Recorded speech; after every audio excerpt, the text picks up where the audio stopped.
सबको नमस्कार। जो आज का ये वेबिनार है गोल्डन जुबली एनिवर्सरी के संवत्सर का कंटिन्यूअस वेबिनार्स कर रहे हैं कॉलेज वाले। तो कोवास परभनी वालों को मैं थैंक्स एक्सप्रेस करता हूं। सो मैं सबको स्वागत भी करता हूं। जो लोग जो प्लेसेस से पार्टिसिपेट हो रहा है सबको मेरी स्वागत है। डॉक्टर मीरा मैडम ने मेरी इंट्रोडक्शन दिया है। मैं डॉक्टर अशोक कुमार वल्पदासु हूँ। मैं तेलंगाना सरकार में डिप्यूटी डायरेक्टर की होदा में काम कर रहा हूं।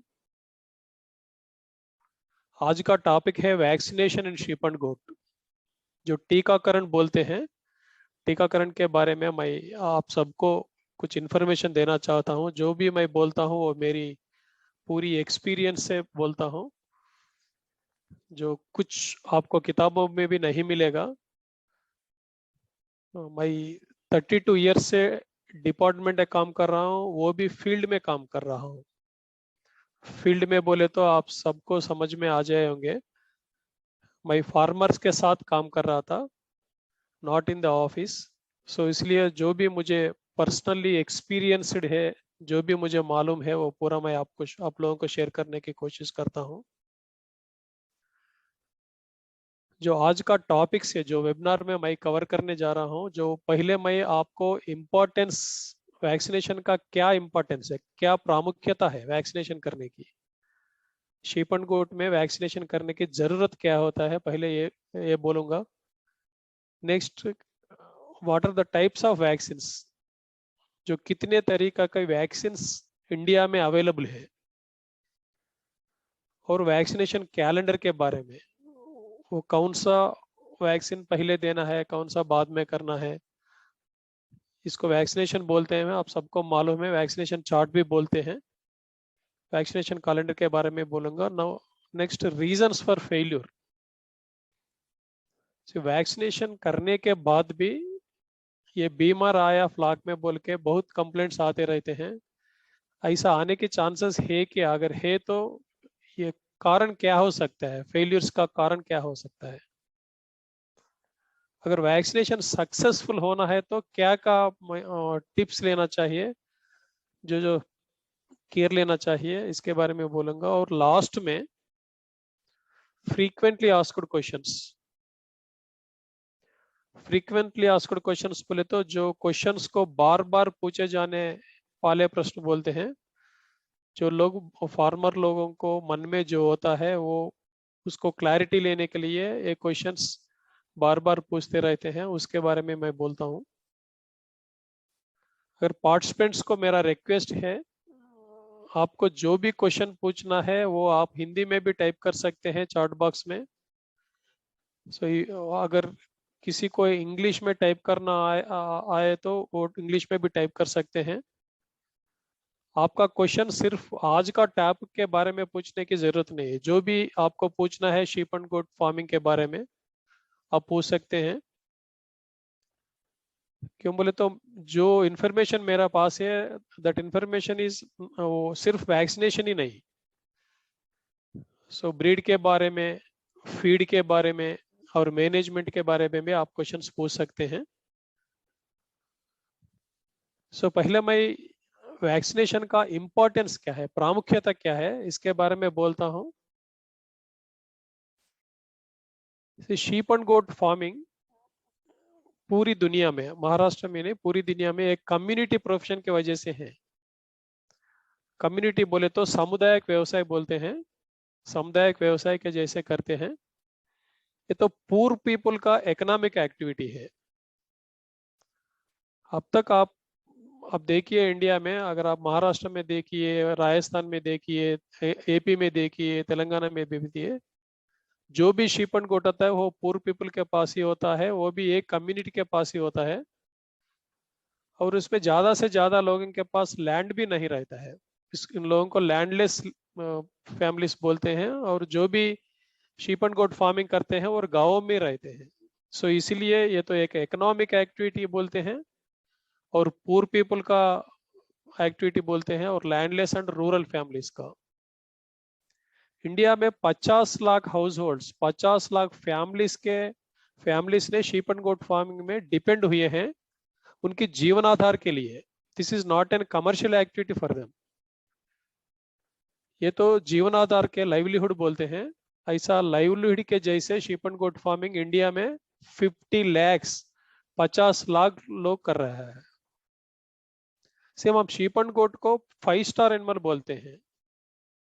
हम सबको मालूम है जो चॉकलेट्स में मिलता है 1 स्टार 2 स्टार 3 स्टार ऐसा, जैसा शीप एंड गोट को हम 5 स्टार बोलते हैं, 5 स्टार एनिमल बोलते हैं। क्यों बोले तो इससे हमको उन्नी भी मिलते हैं और मांस भी मिलते हैं, दूध भी मिलते हैं और मेन्यूर भी और स्किन।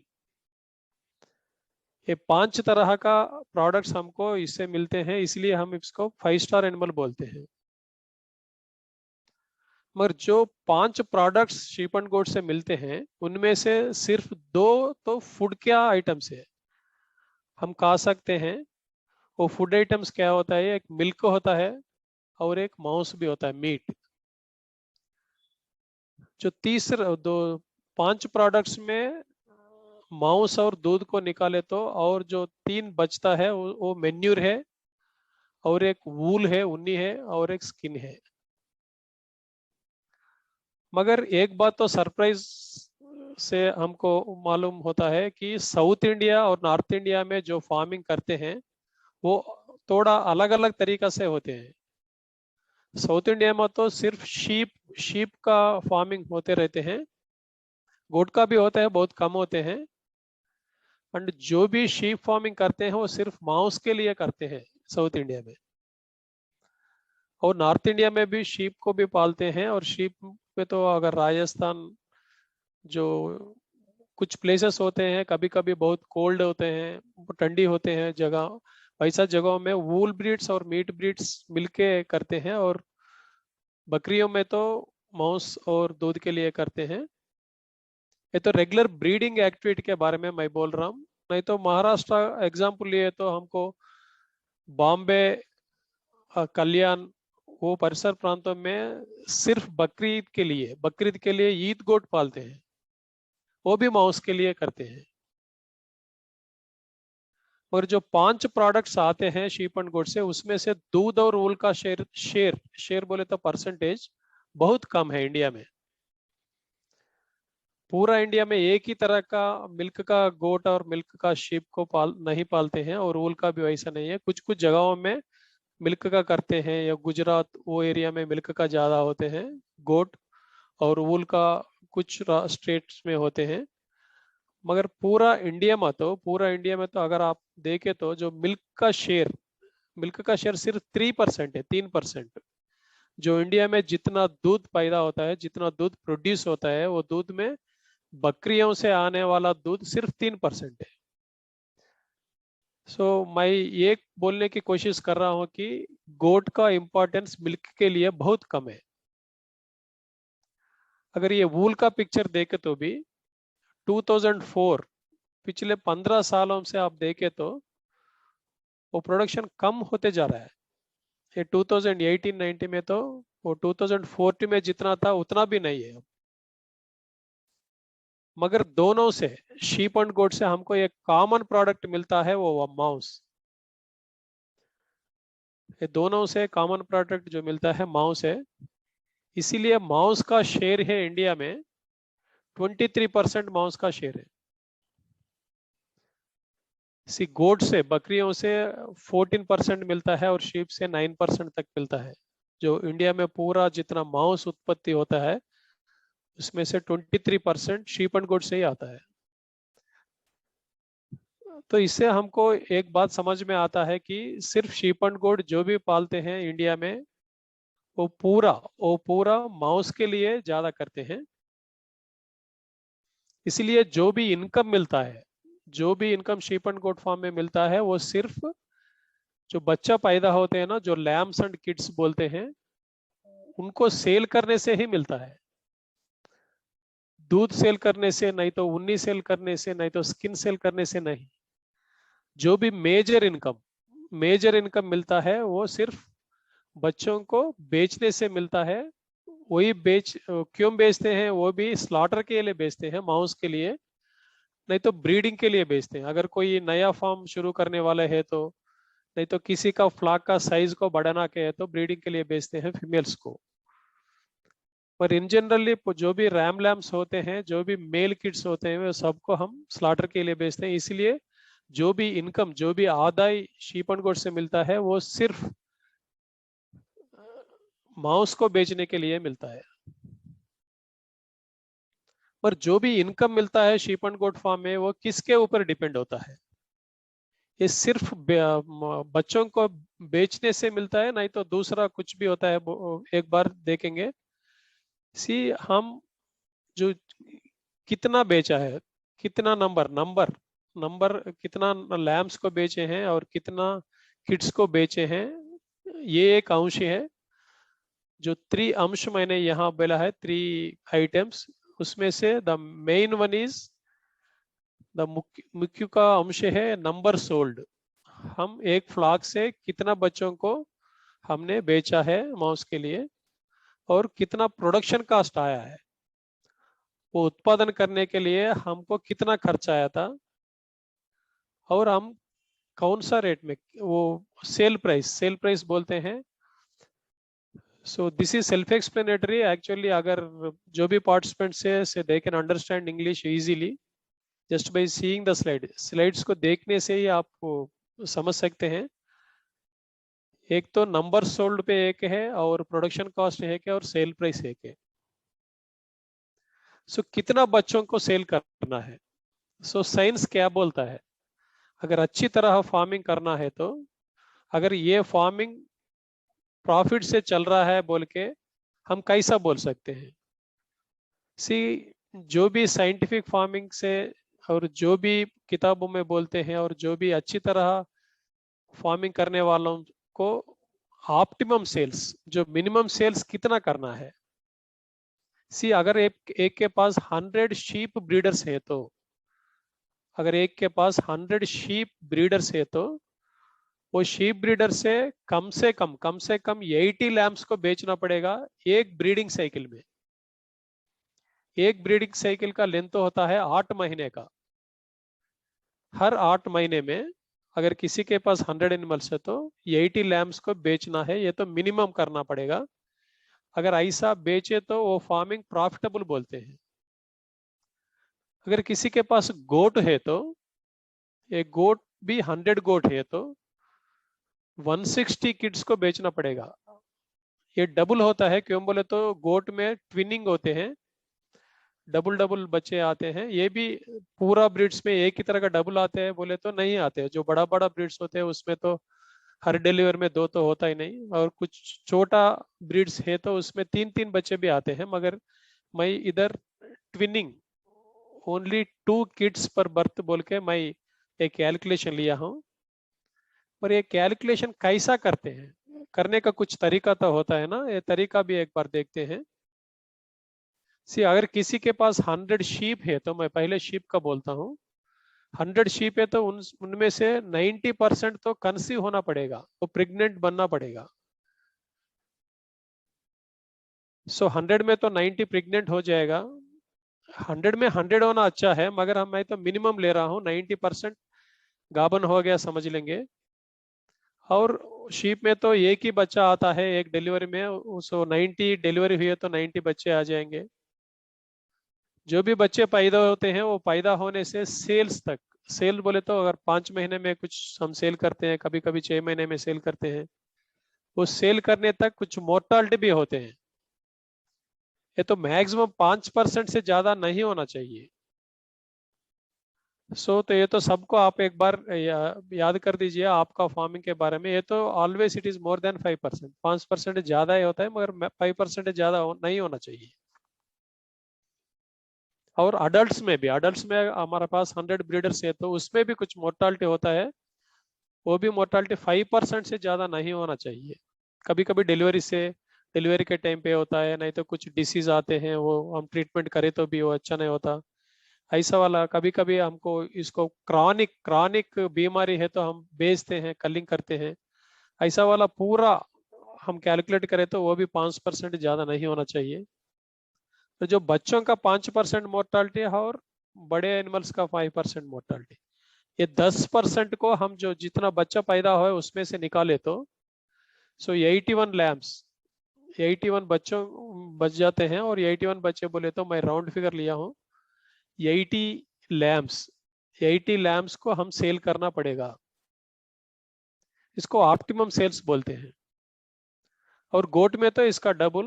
हम तो ये पावर पॉइंट तो हमको शेयर कर लेंगे, मैं डॉक्टर अनीता मैडम को शेयर करूंगा और अनीता मैडम से आप सबको भी मिल जाएगा।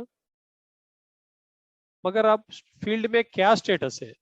जो साइंस वो बोल रहा है 80 लैम्प्स को बेचना है अगर किसी के पास 100 शीप है तो।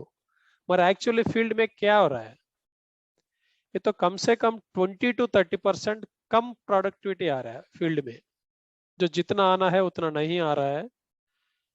शीप में तो 55 to 65 lambs only sold against 80। जो 80 बेचना है मगर 55 to 60 are only they are able to sell.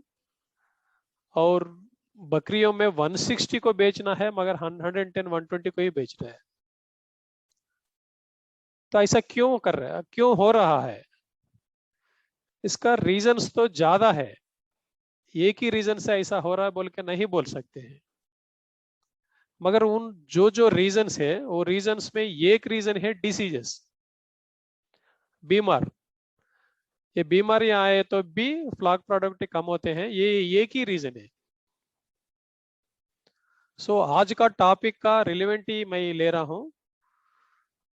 और इसी के साथ और कौन कौन सा अंश होते हैं जो प्रोडक्टिविटी को इन्फ्लुएंस करने वाला, एक फ्लॉक का उत्पादकता को इन्फ्लुएंस करने वाला कौन सा अंश होते हैं बोले तो एक तो ब्रीड है।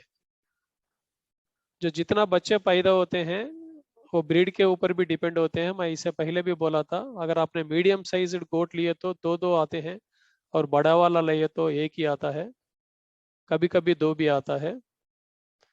अगर तेली चेरी नहीं तो ब्लैक बंगाल बार्बर ऐसा वाला छोटा ब्रीड्स लिए तो तीन तीन भी आता है। इसीलिए ब्रीड के ऊपर ही डिपेंड होता है। और सेकंड अंश है फीड। अब सबको मालूम है सी हमने जो भी फार्मिंग का नाम लेते हैं वो नाम फीडिंग को अटैच होके रहते हैं। ओपन ग्रेजिंग बोलते हैं। ओपन ग्रेजिंग बोले तो ग्रेजिंग मीन्स ओनली फीडिंग। अगर सेमी इंटेंसिव फार्मिंग करें तो सेमी इंटेंसिव फीडिंग ही बोलते हैं। और स्टॉल में रख के बोले करे तो स्टॉल फीडिंग ही बोलते हैं। तो feeding is very very important. अगर अच्छी तरह फीड नहीं मिले तो भी वो प्रेग्नेंट नहीं बन जाएगा, अगर प्रेग्नेंट बने तो भी अबार्शन भी हो जाएगा। और तीसरा अंश होता है हेल्थ केयर। से आप सबको मालूम है ये कोविड की वजह से we all know very well about health care कितना लेना है। आपके पास अच्छी ब्रीड है, अच्छी तरह फीड भी दे रहा है, मगर हेल्थ केयर नहीं लिए तो भी प्रोडक्शन नहीं आएगा। वो बार बार बीमार पड़ जाएगा। बीमार आने से कुछ अबार्शंस भी होते रहते हैं, कुछ मोर्टालिटी भी होते रहते हैं। और फोर्थ अंश होता है मैनेजमेंट। जो भी फ्लॉक प्रोडक्टिविटी होता है वो ये चार अंशों के ऊपर डिपेंड होता है।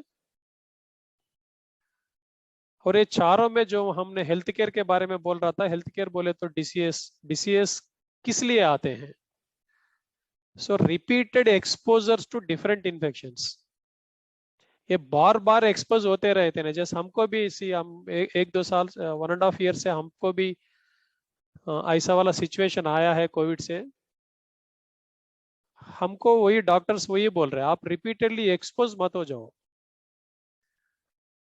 रिपीटेडली एक्सपोज मत हो जाओ बोले तो आप मास्क पहन लीजिए। और जिसके पास डिसीज है उससे आप कम से कम 6 फीट दूर से बात करते रहिए। अगर आपको डिसीज आया है तो एक अलग सा आइसोलेशन रूम में चले जाए, ऐसा ऐसा बोल के रहते हैं। मगर शीप एंड गोट में ऐसा पॉसिबिलिटी नहीं है।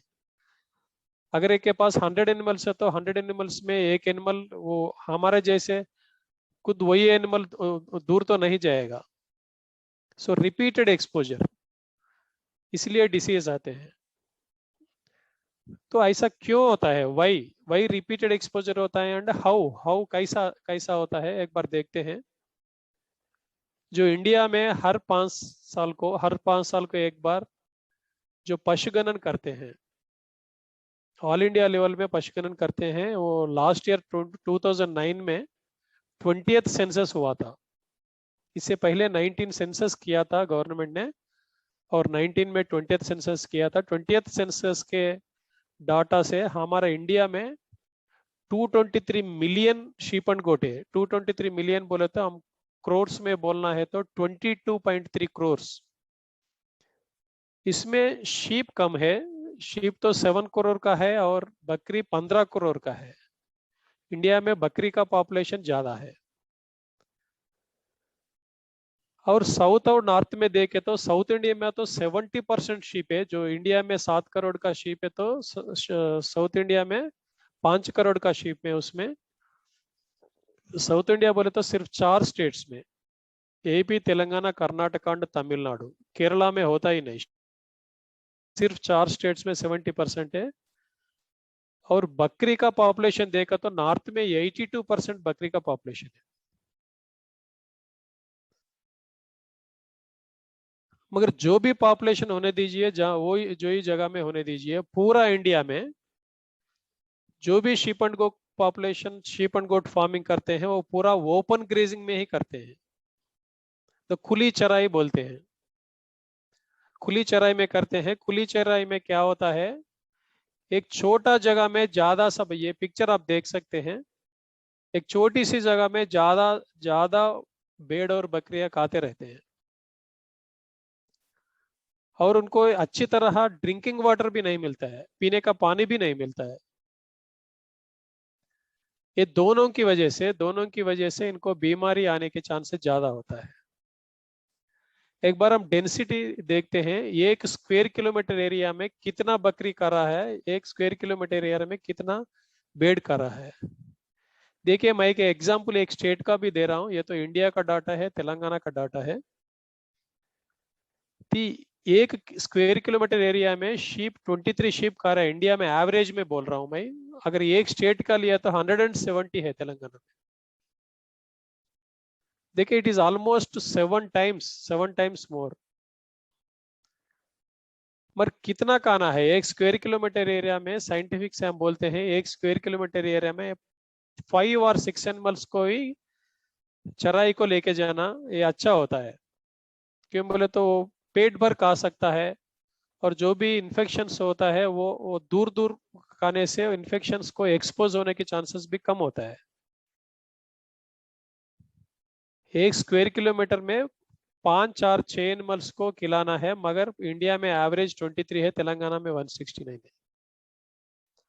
सो ये स्लाइड को देखने बाद आप सबको समझ में आ जाए होंगे कि इतना एक्सपोजर, रिपीटेड एक्सपोजर आ रहा है।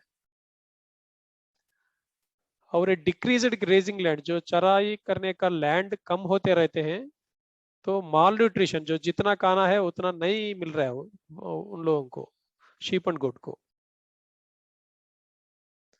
मगर लोग क्यों कर रहे हैं ऐसा?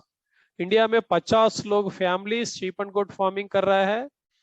और इंडिया में 22 crore sheep and goat population है। और जो भी पॉपुलेशन है वो नया नया वाला फार्मिंग भी नहीं है, कम से कम 10 साल पुराना वाला फार्मिंग है। सो इतना साल हमसे आईसी क्यों कर रहा है? क्यों चेंज नहीं क्यों नहीं आया? क्यों बोले तो जो जो जगह में जो क्लाइमेट, अग्रो क्लाइमेटिक कंडीशंस बोलते हैं, वो क्लाइमेट्स ओपन ग्रेजिंग के लिए बहुत सूटेबल होता है इंडिया में। और ये तो ट्रेडिशनल हैबिट हो गया। ट्रेडिशनल हैबिट बोले तो परंपरागत से उन लोगों को ये संक्रमित हुआ था। शीप एंड गोट को कैसा चराने को लेके जाना है, कैसा पालन करना है, ये तो एक के बाद एक वो ग्रैंडफादर से फादर को, फादर से सन को ऐसा संक्रमित हुआ था। अग्रो क्लाइमेटिक कंडीशंस अच्छी तरह सुटेबल है, इसीलिए इंडिया में अब तक पिछले 10,000 सालों से अब तक यही सिस्टम में हो रहा है। एक्चुअली क्या होता है ओपन ग्रेजिंग में, एक बार हम देखते हैं। जो भी खाना मिलता है वो इम्बैलेंस्ड है। बैलेंस्ड फीड नहीं मिलता है वहां पे। और जो भी मिलता है वो पूरा भी पेट भर नहीं मिलता है, इनसफिशिएंट मिलता है। और इसके साथ साथ वो रिपीटेडली एक्सपोज होते हैं डीसीएस को। सी हमको तो मालूम हर गांव में कम से कम 5 to 10 फ्लैग्स तो होते रहते हैं। ये पूरा फ्लैग्स एक ही जगह में एक ही साइड को चराने के लिए जाते हैं। और अगर एक फ्लॉक में डिसीज है तो दूसरा फ्लॉक को इन्फेक्शन एक्सपोज होते हैं, तो एक्सपोजर भी होते रहते हैं। और वो exposure not only for disease, जो कीड़े अंतर अंतर पराన్నजीवी बोलते हैं, इंटरनल पैरासाइट्स को भी रिपीटेड इन्फेस्टेशन होते हैं। अब सबको मालूम है जो कीड़े होते हैं वो घास से ही आते हैं, घास के ऊपर ही जो छोटा छोटा लार्वे होते हैं। ये तीनों की वजह से वो स्ट्रेस अंडर होते हैं, स्ट्रेस आते हैं एनिमल में। स्ट्रेस आने से क्या होता है, बीमारी होते हैं। हमको भी लोग वही बोल रहे हैं ना लास्ट साल से, सी आप अच्छी तरह खाना खाओ, अच्छी तरह विटामिन डी ले लो, अच्छी तरह कुछ सिरप्स भी ले लो, विटामिन सी भी ले लो। आपको बॉडी में इम्यून होना चाहिए, अगर आपके बॉडी में इम्यून है तो आप कोविड से फाइट कर सकते हैं बोल के डॉक्टर्स बोल रहे हैं पूरे इंडिया में। पर शीप एंड गोट में वैसा चांस है ही नहीं, क्यों बोले तो वो ओपन ग्रेजिंग सिस्टम में है। सो बीमारी होने का क्या सोर्स होता है, सोर्स बोले तो मार्क सिर्फ बाहर खाने के लिए जाने से आता है नहीं। एक तो इम्बैलेंस्ड खाना मिलने से आते हैं। कुछ डिसीज ऐसा होता है खाना कम खाने से, खाना अच्छी तरह नहीं खाने से होते हैं। आपको तो मालूम है एक पोलियो इंसेफेलिया बोलते हैं, जैसा हेड को ऐसा ऊपर ऐसा करके रखते हैं हम, विटामिन B1 ट्राइबीवेट दिए तो कम हो जाता है। वो तो खाना अच्छी तरह नहीं मिले तो आते हैं। और इम्बैलेंस्ड और अंडर न्यूट्रिशन से क्या होता है, वो पतले होते रहते हैं। और साइल से आते हैं, जहाँ जामिन में वो खाना खाते हैं, वो चराने के लिए जाते हैं। नहीं तो जो शेड में बच्चों को रखते हैं, वो शेड में वॉल्स और फ्लोरिंग को लीक करने से आते हैं। और एयर में आते हैं, जैसा वायरस, जो भी वायरस होते हैं, और वो PPR नहीं तो पॉक्स ऐसा वाला एयर से भी आते हैं। और कंटामिनेटेड वाटर, इसीलिए हमने बोलते हैं पॉटेबल वाटर देने के लिए, ड्रिंकिंग वाटर देने के लिए बोलते हैं, नॉट जस्ट वाटर। पानी देने के लिए नहीं बोलते हैं। आप कई जगह जाओ, बस स्टैंड जाओ, रेलवे स्टेशन जाओ, वहां ड्रिंकिंग वाटर बोल के लिख के रखते हैं। एक बोर्ड लटका के रखते हैं ड्रिंकिंग वाटर बोल के, not just water. Drinking water बोले तो there is no contamination, you can drink बोल के इसका मतलब होता है। और फीड कंटामिनेशन होने से भी होता है। कभी कभी आप 3 महीने का, 4 महीने का, 6 महीने का आप रिजर्व में रखे तो, नहीं तो स्टोर रखे तो उसमें कंटामिनेशन होने के चांसेस भी होते हैं। ये पूरा मार्ग बोल रहा हूं मैं, जो जो डिसीज बीमार होने का सोर्सेस बोल रहा हूं। और हमारा एनिमल एक डिसीज आया एनिमल है, कैरियर एनिमल बोलते हैं। अगर एक एनिमल को पॉक्स आए तो सबको कैरियर बन जाएगा। और एक डिसीज आया है, हम तो ट्रीटमेंट कर रहे हैं, मगर वही फ्लॉक में रखे तो वो भी एक सोर्स बन जाएगा। मगर और भी प्री डिस्पोजिंग रीजंस भी होते हैं। प्री डिस्पोजिंग रीजंस बोले तो जो डिसीजेस को बढ़ाने वाला रीजंस होते हैं, बढ़ाने वाले रीजंस होते हैं प्री डिस्पोजिंग। एक तो इम्यूनिटी नहीं है तो बॉडी में, जैसा आप कोविड के बारे में अभी मैं बोला था, अगर बॉडी में इम्यूनिटी कम है तो रोग जल्दी आता है, बीमार जल्दी आते हैं। और स्ट्रेस, और खाना कम का है तो स्टारवेशन में। और ओवर क्राउडिंग, అంటే एक ही छोटी प्लेस में ज्यादा लोग, इसीलिए हमको भी बोल रहा है 6 फीट दूर में रहने के लिए। अगर शीप एंड गोट में तो ओवर क्राउडिंग से भी आता है। और पूर सैनिटेशन, और पूर बायो सिक्योरिटी, ये वर्ड्स तो आप सबको मालूम है, क्यों बोले तो आप लोग तो पूरा फार्मर्स ही है। और जो वेदर एक्सट्रीम तरह है तो सडन चेंज हुए तो भी एक प्रीडिस्पोजिंग होते हैं। सडनली वो कोल्ड हो जाए, कोल्ड आएगा तो पूरा टेम्परेचर कोल्ड होगा, तो इससे स्नोफिलिया आने के चांसेस होते हैं, न्यूमोनिया आने के चांसेस होते हैं। और बहुत गर्मी हो गया, वेदर बहुत गर्मी है तो पानी कम है तो डिहाइड्रेशन होने के चांसेस भी होते हैं। और वेदर एक्सट्रीम वेदर बोले तो एक ही बार बहुत रेन आना शुरू हो गया, अगर रेन आना शुरू हुए तो भी न्यूमोनिया आने के चांसेस होते हैं। और finally neglected preventive health care, neglected preventive health care, this is the most dangerous, जो पूरा रोग बढ़ाने वाला की घातक है, ये सब में मोस्ट डेंजरस है अगर आप प्रिवेंटिव हेल्थ केयर को नेग्लेक्ट करें तो। प्रिवेंटिव हेल्थ केयर बोले तो रोग को निवारण करने के लिए जो जो चर्या होते हैं, वो चर्याओं को आप नेग्लेक्ट करें तो, नहीं लिए तो भी बीमार आने के चांसेस ज्यादा होते हैं। जो भी बीमारी आते हैं और जो भी डिसीज बीमार आते हैं वो पूरा नेग्लेक्टेड प्रिवेंट हेल्थ केयर वजह से ही आते हैं। इससे क्या होता है अगर डिसीज आए तो फार्म में मोर्टालिटी होते हैं। हम शुरू करते हैं ट्रीटमेंट, कभी कभी लेट शुरू करते हैं, तो अगर हमारा अच्छी तरह एंटीबायोटिक नहीं लिए तो, नहीं तो डिसीज का जो भी कंपैटिबल एंटीबायोटिक नहीं लिए तो भी मोर्टालिटी होते हैं। अगर मोर्टालिटी नहीं हुआ, हम इंजेक्शन देने से वो बच गया बोले तो वो एडिशनल एक्सपेंडिचर भी है ना फॉर्म में।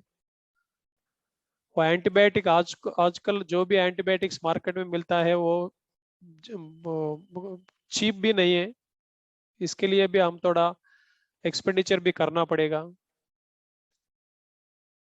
अगर ऐसा वाला एक्सपेंडिचर करे तो, नहीं तो मोर्टालिटी हो तो क्या जो है प्रोडक्शन कॉस्ट बढ़ जाएगा। प्रोडक्शन कॉस्ट बोले तो अगर मदर मदर का मोर्टालिटी हुई, जो जितना हमने मदर को बचाने के लिए खर्चा किया है वो वेस्ट हो जाएगा, और जो जितना फीड हमने दिया है मदर को वो भी वेस्ट हो जाएगा।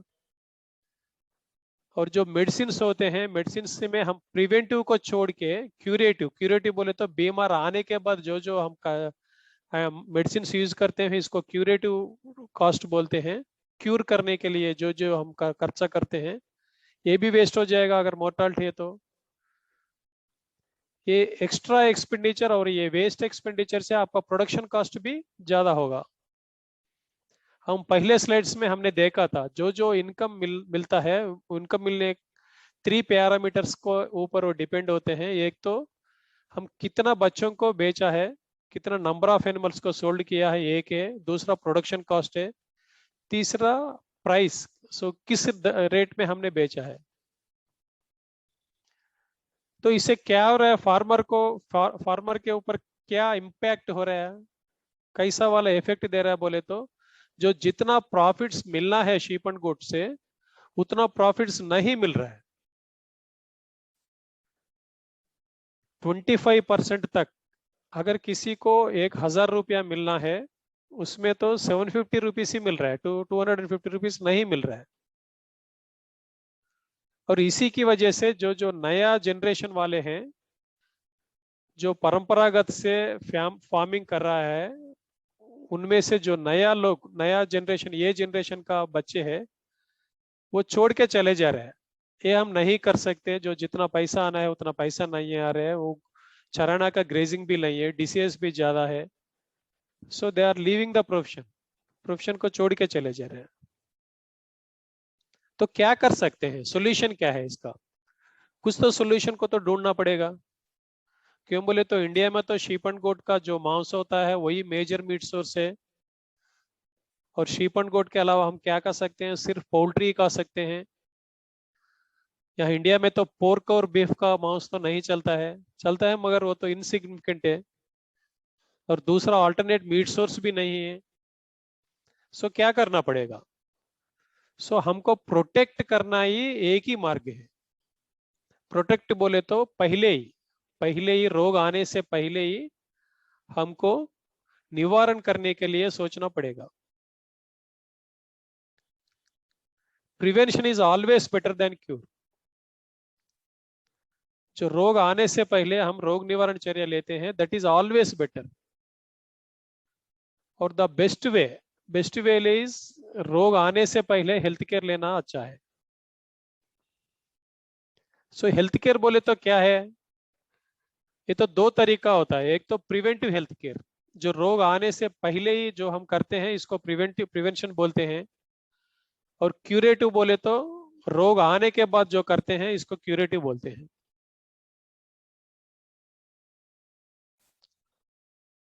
तो वैक्सीनेशन इज एक part of preventive health care. So आप एक बार और एक बार रिकलेक्ट करने की कोशिश कीजिए। सी हमारा कोविड चल रहा है अब इंडिया में, गवर्नमेंट और डॉक्टर्स यही बोल रहे हैं vaccination is the only way. Vaccination, टीकाकरण इज द, टीका लेना एक ही मार्ग है डिसीज को रोकने के लिए। ऐसा शीप एंड गोट में भी vaccination is one part of health care. One part of health care बोले तो सिर्फ वैक्सीनेशन दिए तो पूरा डिसीज आने के चांसेस नहीं है क्या? नहीं, ऐसा नहीं है।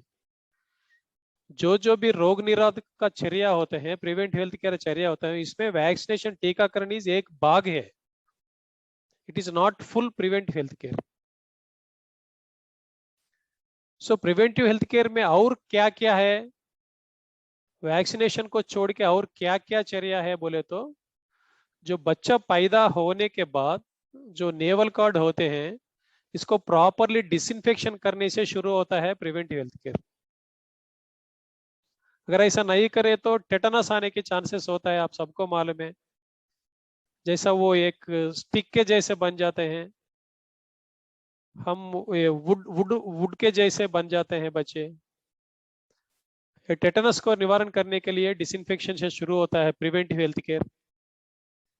और जो माँ से पहला दूध मिलता है इसको हम कोलोस्ट्रम बोलते हैं। अच्छी तरह कोलोस्ट्रम पिलाना एक प्रिवेंटिव हेल्थ केयर है। अगर अच्छी तरह कोलोस्ट्रम नहीं पिलाए तो डिसीज आने के चांसेस ज्यादा होते हैं। इससे पहले मैंने प्रीवियस स्लाइड्स में दिखाया था। कोलोस्ट्रम पिलाने से जो जो माँ के साथ जो जो एंटीबॉडीज है वो पूरा एंटीबॉडीज बच्चे को मिलता है। और जो भी शेल्टर्स देते हैं बच्चों के लिए, शेल्टर्स वार्म होना चाहिए, थोड़ा गर्म होना चाहिए। नहीं तो ये हाइपोथर्मिया बोल के बॉडी का टेम्परेचर कम हो जाके मर जाते हैं। और पैदा होते हैं वो दिन ओरली एक विटामिन भी देना अच्छा है, ये जरूरी भी है, नॉट अच्छा है, ये तो मैंडेटरी बोलते हैं। ओरली एक विटामिन ए सप्लीमेंटेशन देना पड़ेगा। बट फिर भी पहले हफ्ते में, पैदा होने के बाद पहले हफ्ते में ओरली एक एंटीबायोटिक भी सजेस्टेड है, जैसे ऑक्सीट्रोसाइक्लिन और नियोमाइसिन और डॉक्साइक्लिन, ऐसा कुछ कॉम्बिनेशंस मार्केट में मिलते हैं। ये पूरा जो जो आइटम्स मैंने ये लेफ्ट में पढ़ा था ये पूरा प्रिवेंट हेल्थ केयर का भाग है, पार्ट्स है। और इसके साथ साथ जो कॉक्सिडियोसिस बोल के एक डिसीज होते हैं, ये माँ से दूर करने के बाद आते हैं, 3 महीने के बाद ही आते हैं। वो भी इंटेंसिव फॉर्म में ज्यादा होते हैं कॉक्सिडियोसिस। वो कॉक्सिडियोसिस को निवारण करने के लिए कॉक्सिडियोस्टैट बोल के एक दवा मिलता है, वो क्रीप फीड में जो बच्चों को हम देते हैं वो क्रीप फीड मिला के देना एक प्रिवेंटिव हेल्थ के लिए। ऐसा दिए तो कॉक्सिडियोसिस रोग को निवार कर सकते हैं। और बैलेंस न्यूट्रिशन टू मदर्स, जो माँ तो है माँ को अच्छी तरह न्यूट्रिशन देना पड़ेगा। अच्छी तरह न्यूट्रिशन दिए तो माँ के पास अच्छी तरह दूध मिलेगा। अच्छी तरह दूध मिले तो अच्छी तरह दूध बच्चों को भी मिलेगा। अगर बच्चे को अच्छी तरह दूध मिले को अच्छी तरह ग्रोथ ले जाएगा, ग्रोथ ग्रोथ लेगा। और इम्यूनिटी भी बहुत अच्छी तरह होगी बच्चे के साथ। और एक स्ट्रैटेजिक वैक्सीनेशन, मैं इससे पहले बोला था वैक्सीनेशन इज एक part of preventive health care. जो जो मैंने बोला था ये पूरा करना पड़ेगा, इसके साथ साथ वैक्सीनेशन भी करना पड़ेगा। वैक्सीनेशन सिर्फ मदर्स को नहीं, मदर्स के साथ बच्चों को भी करना पड़ेगा। मैं इसीलिए थोड़ा बड़ा लेटर्स में यहाँ रखा हूँ। जो आज हमने जो टॉपिक लिया है यही टॉपिक पे हमने बात करने जा रहे हैं। और सैनिटेशन एंड बायोसिक्योरिटी, आपको तो मालूम है हमारे घर को भी हम हर दिन क्लीन कर लेते हैं, जैसा शेड को भी क्लीन करना, गोट एंड शिप फॉर्म का जो भी शेड होते हैं शेड को भी अच्छी तरह सैनिटेशन करना जरूरी होता है। ये पूरा प्रिवेंट हेल्थ केयर का पार्ट्स है। मगर जो आज का हम टॉपिक लिया है वो टॉपिक से प्रिवेंटिव हेल्थ केयर जो होता है, जो जो वैक्सीन अवेलेबल है इंडिया में, जो जो वैक्सीन शीप एंड गोट के अवेलेबल है वो पूरा यूज करे तो, वो पूरा वैक्सीन एनिमल्स को दिए तो हम इन्फेक्शियस डिसीज को मिनिमाइज कर सकते हैं। ऐसा नहीं है कि हमने जो जो वैक्सीन मार्केट में है वो दिए तो जो पूरा डिसीज नहीं आने के चांसेस है, तो ऐसा नहीं है। जो जिसके लिए हम वैक्सीन देते हैं वही रोग को हम निवार कर सकते हैं। अगर हम कोरोना वैक्सीन लिए तो कोरोना को निवारण कर सकते हैं, और डेंगू को और मलेरिया को और प्लेग को नहीं निवारण कर सकते हैं। ऐसा एनिमल्स में भी ऐसी है। जो जो अवेलेबल वैक्सीन है वो वैक्सीन लिए तो मिनिमाइज कर सकते हैं। अगर ऐसा इन्फेक्शियस डिसीज को, बीमारी को कम कर सके तो वो मोर्टालिटी भी कम हो जाएगा। अगर मोर्टालिटी भी कम हुई तो हमको जितना बच्चों को हमने बेचना है वो तो अच्छी तरह हम बच जाएगा। हमने बोला था अगर किसी के पास 100 एनिमल्स है तो कम से कम 80 को बेचना पड़ेगा। अब तो फील्ड कंडीशन में है तो 55 to 60 है। सो इसको थोड़ा 10-15% बढ़ा सकते हैं। तो वैक्सीनेशन से क्या मिलता है शीप एंड गोट को? वैक्सीनेशन करने से एक रिस्क को हम मैनेज कर सकते हैं। इससे पहले बोला था अगर वैक्सीनेशन नहीं किए तो जो भी डीसीएस आता है वो डीसीएस से मोर्टालिटी होने की चांसेस होता है, और इसके ऊपर extra cost, extra treatment cost, production cost बढ़ने की चांसेस भी होता है। वो एक रिस्क फैक्टर होता है फार्मिंग में। फार्मिंग में मैनेजमेंट में एक रिस्क फैक्टर होता है। रिस्क फैक्टर को हम कम कर सकते हैं, इसको रिस्क को मैनेज कर सकते हैं। And it is like ensuring the sheep.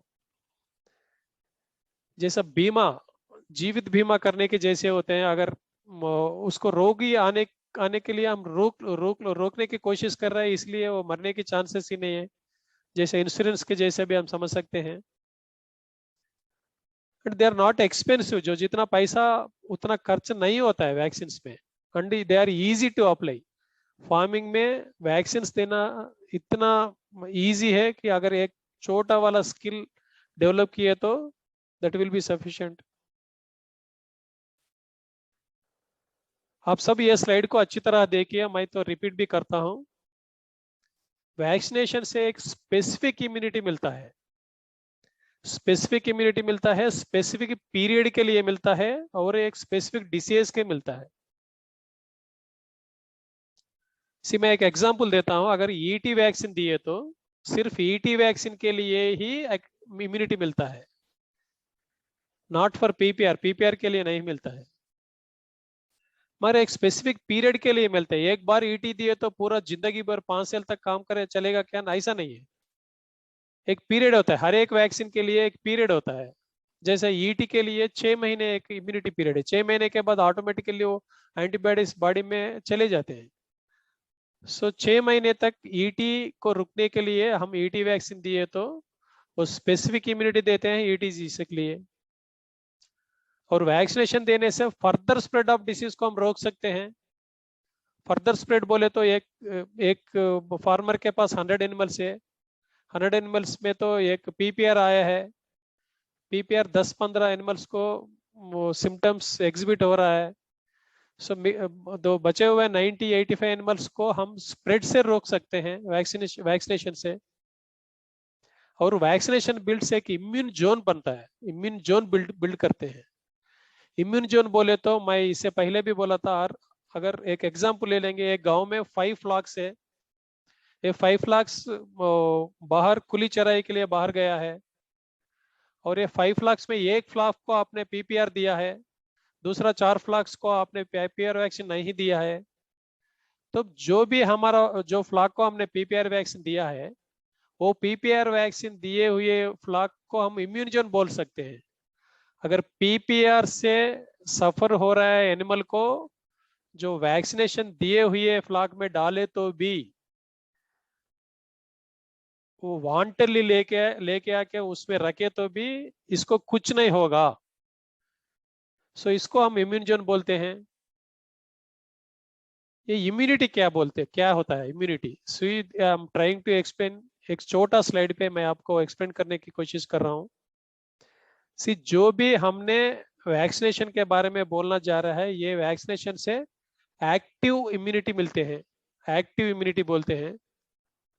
और इससे पहले मैं बोला था कोलोस्ट्रम से तो पैसिव इम्यूनिटी बोलते हैं। पैसिव बोले तो जो मदर से आते हैं वो पैसिव बोलते हैं। एक्टिव बोले तो हम एक वैक्सीन दे के इम्यूनिटी को इंप्रूव करने की कोशिश कर रहा है, इसको एक्टिव बोलते हैं।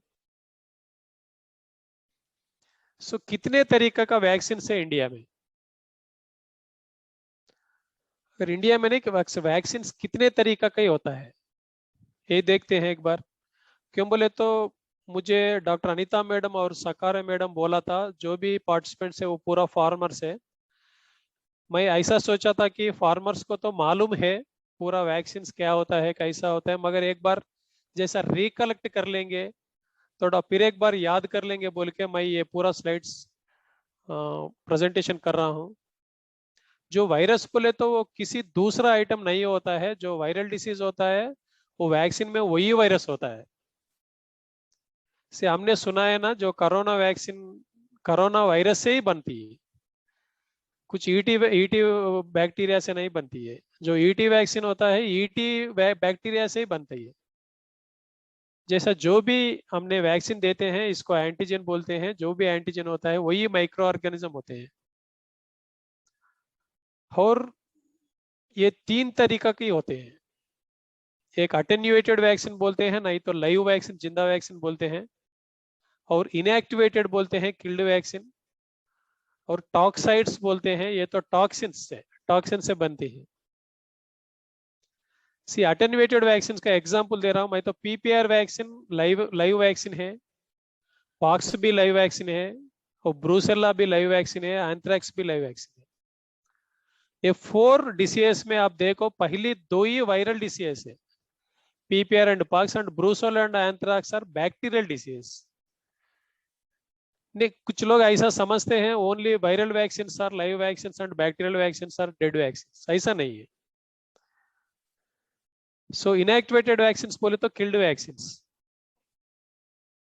किल्ड वैक्सीन ये ईटी किल्ड वैक्सीन है, एचएस किल्ड वैक्सीन है, और blue tongue, see this is viral disease but this is killed vaccine, and FMD है, this is also viral disease और ये भी किल्ड वैक्सीन है। और जो भी टॉक्साइड्स होता है उस वो तो पूरा टीटी, जो हमने टीटी बोलते हैं, वो तो ये भी वैक्सीन है। टीटी बोले तो भी वैक्सीन है, मगर इसमें वो टॉक्सिन होता है, नॉट बैक्टीरिया। जो टेटनस बैक्टीरिया से आता है, क्लॉस्ट्रिडियम टेटानी बोल के वो बैक्टीरिया है, इसमें बैक्टीरिया होता नहीं। बैक्टीरिया से जो टॉक्सिन बाहर आते हैं वो टॉक्सिन से बनती है। मैं आपको अच्छी तरह एक एग्जांपल देता हूँ, जो इंडिया में अब तो कोरोना को रोकने के लिए जो 2 वैक्सीन अवेलेबल है, एक कोविशील्ड है, एक कोवैक्सीन है। Covaxin is killed vaccine, Covaxin is inactivated vaccine, killed vaccine, but Covishield is live vaccine. इसीलिए जो भी कोविशील्ड लिया है उनको 2-3 दिन कुछ फेवर आते हैं, बॉडी पेन्स भी होते हैं। क्यों बोले तो लाइव वायरस को बॉडी में हम इंट्रोड्यूस कर रहे हैं। बट जो लोग कोवैक्सीन लिया है इसको कुछ नहीं होता है, there will be no reaction because it is a killed vaccine. मैं इसीलिए कंपेयर कर रहा हूँ आप सबको अच्छी तरह समझाने के लिए। और अटेन्यूएटेड वैक्सीन बोले तो लाइव वैक्सीन और इनएक्टेड वैक्सीन को हम देख के कैसे बोल सकते हैं? अगर हमको याद नहीं है, तो डिसीज का नाम याद नहीं है, जो पहले स्लाइड में मैंने दिखाया था ये याद नहीं है, हमको सिर्फ देख के कैसा बोल सकते हैं? सी इनएक्टेड वैक्सीन जो भी होता है वो रेडी टू यूज होता है, इनएक्टिवेटेड वैक्सीन जो भी होता है वो रेडी टू यूज। सी अब आप एक बार, मैं पिछले स्लाइड को लेके जा रहा हूँ। ईटी वैक्सीन देखिए, आपको डाइल्यूशन करने की जरूरत नहीं होता, वो सिर्फ रेडी टू यूज होता है। एचएस भी ऐसी होते हैं, बीटी भी ऐसी होते हैं। पर जो वैक्सीन को हम डाइल्यूट करना पड़ता है वो पूरा लाइव वैक्सीन से पीपीआर को हमको डाइल्यूट करना पड़ता है, और पॉक्स को भी डाइल्यूट करना पड़ता है, और ब्रूसेला एंड एंथ्राक्स को भी डाइल्यूट करना पड़ता है। जिस वैक्सीन को हम डाइल्यूट करना पड़ता है वो लाइव वैक्सीन से, ये सिंपल अंडरस्टैंड में रखने के लिए मैं बोल रहा हूँ। और जो भी टॉक्साइड्स होता है ये भी किल्डी होता है, टॉक्सिन है ना, इसीलिए उसमें वो लाइव नहीं होता, ये भी रेडी टू यूज होता है। पर इंडिया में कितना वैक्सीन अवेलेबल है शीप एंड गोट में? इंडिया में जो जी वैक्सीन अवेलेबल है, वो कितना वैक्सीन अवेलेबल है इंडिया में? सी इंडिया में ओनली 9 डिसीज के लिए वैक्सीन अवेलेबल है। शीपन कोट में आने वाले डिसीज ज्यादा होते हैं, 9 से ज्यादा ही होते हैं, मगर इंडिया में सिर्फ 9 डिसीज के लिए वैक्सीन अवेलेबल है। ये 4 तरीका की वायरल वैक्सीन अवेलेबल है और 5 तरह की बैक्टीरियल वैक्सीन अवेलेबल है। वायरल वैक्सीन में पीपीआर वैक्सीन एक अवेलेबल है, पॉक्स भी अवेलेबल है, ब्लू टंग भी अवेलेबल है और एफएमडी भी अवेलेबल है। और बैक्टीरियल वैक्सीन में टेटनस अवेलेबल है, इंटरोटॉक्सिमिया ईटी अवेलेबल है, मगर ईटी में एक ही ऑर्गेनिज्म का अवेलेबल है, वो क्लॉस्ट्रिडियम परफ्रिंजेंस टाइप डी बोलते हैं। और एचएस भी अवेलेबल है, एचएस में एक ही डिसीज का, एक ही ऑर्गेनिज्म का अवेलेबल है, पाचुरेला मल्टोसिडा। और ब्रूसेलोसिस है, एंथ्राक्स है। पर सिर्फ ये 9 डिसीज है क्या इंडिया में, और दूसरा डिसीज नहीं है क्या? है, इससे ज्यादा डिसीज है। वो भी हम हर दिन, नहीं मैं हर दिन नहीं बोल सकता हूँ, मगर हर जगह में देख सकते हैं। जो तेलंगाना में, जो जहाँ शीप पॉपुलेशन ज्यादा है, एपी में शीप पॉपुलेशन ज्यादा है, जो राजस्थान में गोट पॉपुलेशन ज्यादा है, जो जहाँ जहाँ जगहों में पॉपुलेशन ज्यादा होते हैं, जहाँ जहाँ खुली चराई में लेके जाते हैं, रिपीटेडली एक्सपोज हो जाते हैं, वहां पे हमको पूरा डिसीज देखने के चांसेस भी मिलता है। एक बार ये देखिए ये चार्ट, जो जितना डीसीएस कॉमन डीसीएस है इंडिया में, जो इससे पहले मैं बोला था, जो 9 डीसीएस के लिए वैक्सीन है, मगर ये भी डीसीएस है। इन डीसीएस भी हमको हर जगह में दिखता है, मगर इन डीसीएस के लिए वैक्सीन नहीं है। एक तो कंटेजियस एक्टिमा, अब सबको मालूम है, छोटे छोटे बच्चों में मुंह के ऊपर छोटा छोटा नॉड्यूल्स के जैसे आते हैं, एक वायरल डिसीज है। और ई कोलाई, सो बच्चों में जो भी मोर्टालिटी होता है पैदा होने के बाद पहले 7 दिन में जो भी मोर्टालिटी है, तो वो ई कोलाई की वजह से होते हैं। ये ई कोलाई माँ के वो तन बोलते हैं, अडर अडर के ऊपर ही होते हैं। जो बच्चा दूध पीने से बच्चों को मिलता है, बच्चे को ई कोलाई संक्रमण हुए तो वो मर जाते हैं पहले 7 दिन में। और एचएस के लिए भी वैक्सीन नहीं है। एचएस में मैं इससे पहले बोला था, एचएस में सिर्फ पाचुरेला मल्टोसिडा का वैक्सीन अवेलेबल है इंडिया में। मगर जो बच्चों में शीप एंड गोट में आते हैं, वो डिसीज अलग होते हैं। मल्टोसिडा के साथ और एक ऑर्गेनिज्म है, पाचुरेला हीमोलाइटिका A2 बोल के। जो भी बच्चों में एचएस आते हैं, वो सिर्फ हीमोलाइटिका से आते हैं, इसका भी वैक्सीन नहीं है। और ईटी ईटी 4 तरह का होते हैं, 4 टाइप्स ऑफ ईटी होते हैं। एक क्लॉस्ट्रिडियम परफ्रिंजेंस ऑर्गेनिज्म तो एक ही है, क्लॉस्ट्रिडियम परफ्रिंजेंस, मगर इसमें क्लॉस्ट्रिडियम परफ्रिंजेंस ए है, क्लॉस्ट्रिडियम परफ्रिंजेंस बी है, क्लॉस्ट्रिडियम परफ्रिंजेंस सी है, क्लॉस्ट्रिडियम परफ्रिंजेंस डी है। ये 4 तरीका का डिसीज आते हैं। मगर हमारा इंडिया में तो एक ही डिसीज सिर्फ क्लॉस्ट्रिडियम परफ्रिंजेंस टाइप डी का है, ये एबीसी का नहीं है। इसीलिए फार्मर्स बार बार बोलते रहते हैं, सर हमने ईटी तो दे दिया है, फिर ईटी दिख रहा है। This is the reason. और हम एचएस भी दिया है और एचएस भी दिख रहा है। और ब्लूटंग में इसी पहले बोला था, सिर्फ पेंटावालेंट वैक्सीन अवेलेबल है इंडिया में। पेंटावालेंट बोले तो जो जितना स्ट्रेन ब्लूटंग में है 27, आई थिंक 27 में सिर्फ 5 स्ट्रेन का अवेलेबल है ब्लूटंग। जो हर जगह में वही स्ट्रेन नहीं होते हैं, दूसरी स्टेट्स में दूसरी तरह के स्ट्रेन होते हैं। अगर ब्लूटंग दिए तो भी ब्लूटंग आया बोल के इसीलिए कंप्लेंट आते रहते हैं।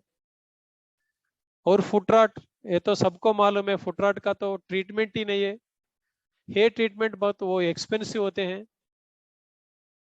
और एक अच्छी बात यह है कि जो आंध्र प्रदेश में श्री वेंकटेश्वरा वेटरनरी यूनिवर्सिटी है, वो लोग वैक्सीन का जो प्रोटोकॉल्स डेवलप किया था इंडियन इम्यूनोलॉजिकल लिमिटेड के साथ, वो टाई भी हुआ था। ये 6 महीने हो गए अब तक। और आने वाले 2023 में ये वैक्सीन भी आ जाएगा मार्केट में।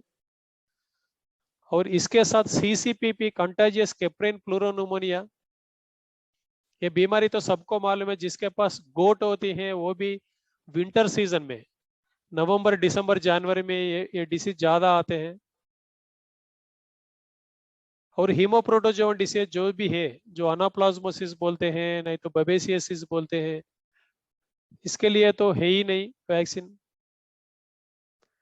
और कुछ फार्मर्स और कुछ टेक्नीशियंस को ये भी नहीं मालूम है कि ऐसा वाला डिसीज भी मार्केट में होते हैं, फील्ड में होते हैं बोल के।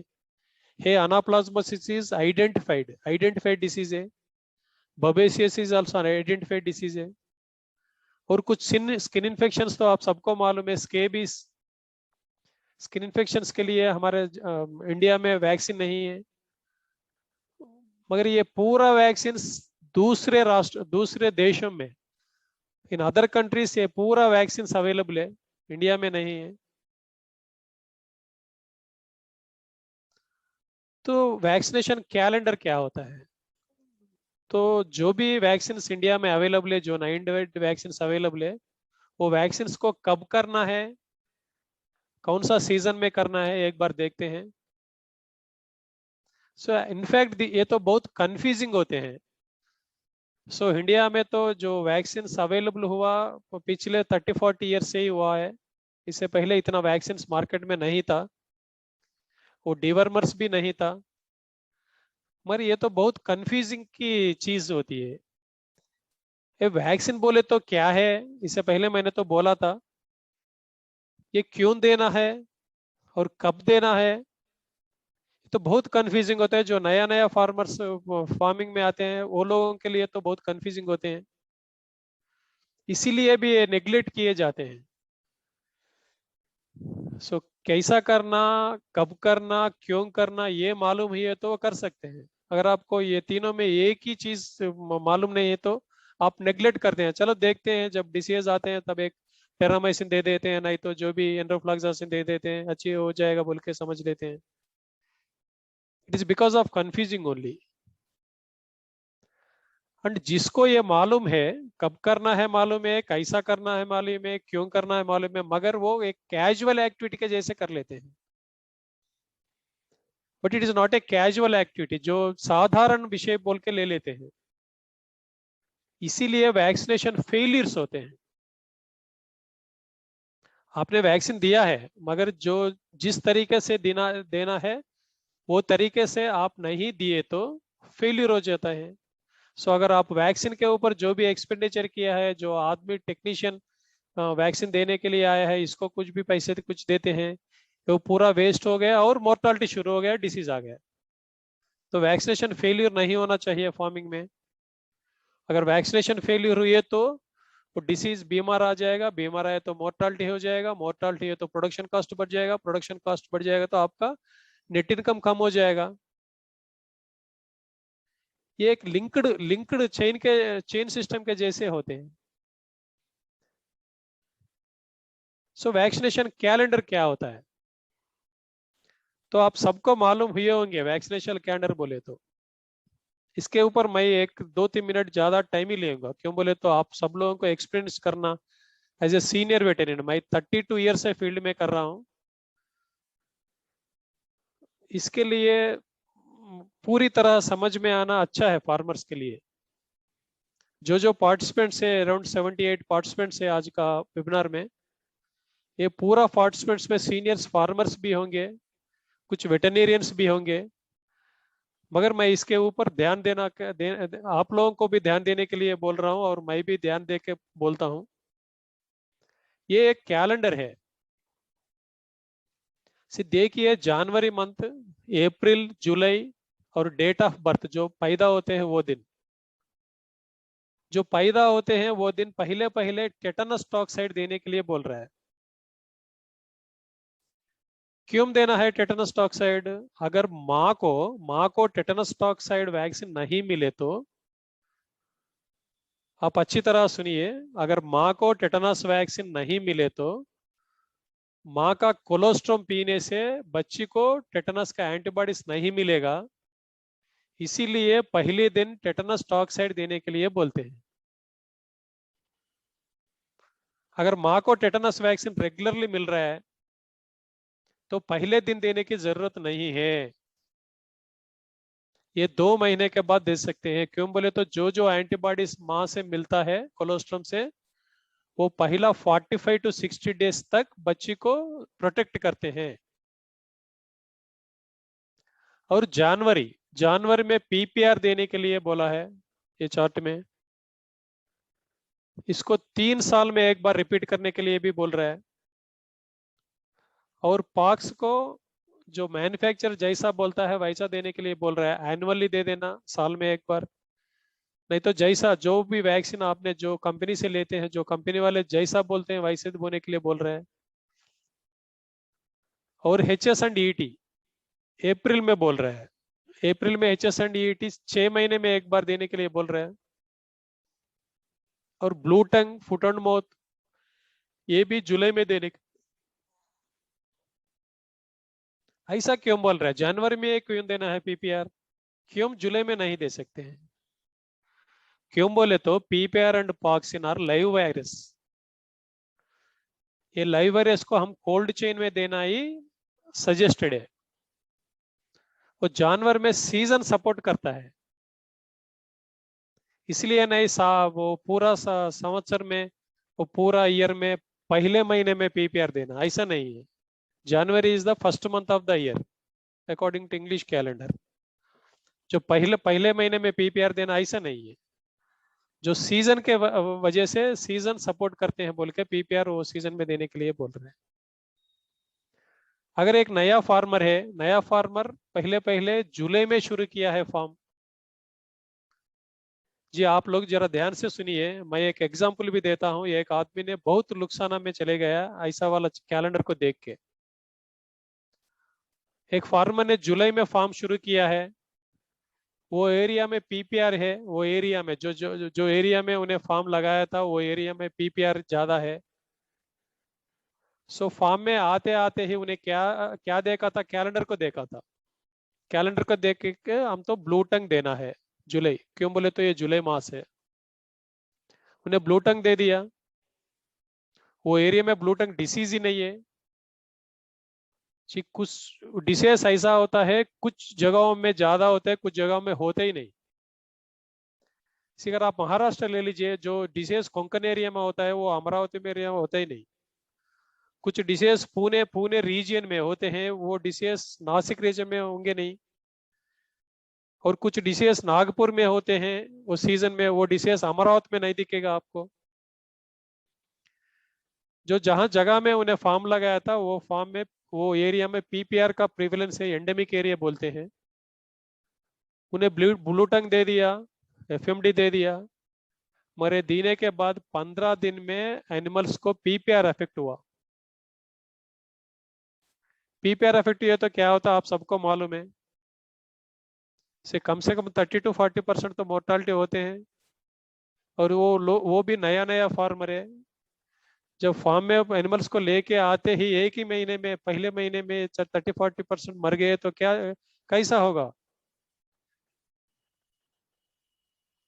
तो ऐसा नहीं है कि ये माउस जो मंथ मैंने यहाँ पे लिखा है, मंथ को मत देखो। अगर ये सीजन में जो भी देना है, मैं नेक्स्ट स्लाइड्स में बोलने वाला हूँ। ये स्लाइड को सिर्फ ऐसा कब रिपीट करना है, ये रूट ऑफ एडमिनिस्ट्रेशन कैसा देना है, कौन सा वैक्सीन मार्केट में अवेलेबल है वो देख लेना। और एंथ्रैक्स एंड ब्रूसेलोसिस के बारे में लोकल एडवाइजेस, लोकल वेटरनरी का एडवाइस ले लेना। क्यों बोले तो ये भी बैक्टीरियल स्पोर वैक्सीन है। ये तो personal protection equipment PPE kit पहन के करना पड़ेगा। जैसा मैं बोला था इससे पहले, it is A suggestive chart, एक सूचना देने का चार्ट है। ऐसा नहीं है आप वैसी करो बोल के, ऐसा नहीं है। And it is not a general calendar. जो ट्रेडिशनल फार्मिंग करते हैं, जो नया फार्मिंग करते हैं, जो नॉन ट्रेडिशनल फार्मर्स होते हैं, ये सबके लिए जनरल कैलेंडर नहीं है। कुछ फार्मर्स सिर्फ रैम लैम फार्म पैटर्निंग करते हैं, कुछ फार्मर्स बकलिंग फार्मिंग करते हैं। उनका लाइफ तो बहुत छोटी होते हैं, 3-4 महीने का लेके आते हैं और 6-7 महीने तक पाल के वो बेचते हैं। उनके लिए तो ये कैलेंडर नहीं चलेगा। और ये तो एरिया स्पेसिफिक होते हैं, इससे पहले मैं बोला था एरिया स्पेसिफिक होते हैं और फार्मिंग स्पेसिफिक होते हैं। अगर आपको ब्रीडिंग फार्म करना है तो ये पूरा वैक्सीन देना पड़ेगा, अगर आपके बकलिंग फार्म करे तो ये पूरा वैक्सीन देने की जरूरत होता ही नहीं। और ये टाइम स्पेसिफिक होता है। टाइम स्पेसिफिक बोले तो एक बार दिए तो पूरा जिंदगी भर चलेगा, ऐसा नहीं है, एक एक स्पेसिफिक पीरियड के लिए।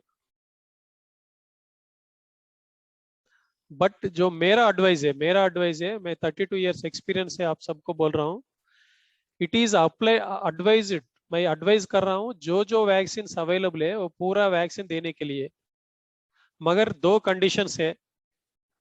पहला कंडीशन है लोकल नीड। अगर आपका लोकल एरिया में जो जगह में फार्म है वो फार्म में ये डिसीज ये बीमार आने का चांसेस है तो ये आपको कैसा मालूम होगा? आप लोकल वेटरनरी डॉक्टर से मिले तो वो बोल देगा, नहीं तो किसी दूसरी फार्मर से मिले तो हमारे जगह में कौन सा डिसीज है बोल के पूछे तो भी वो बोल देगा।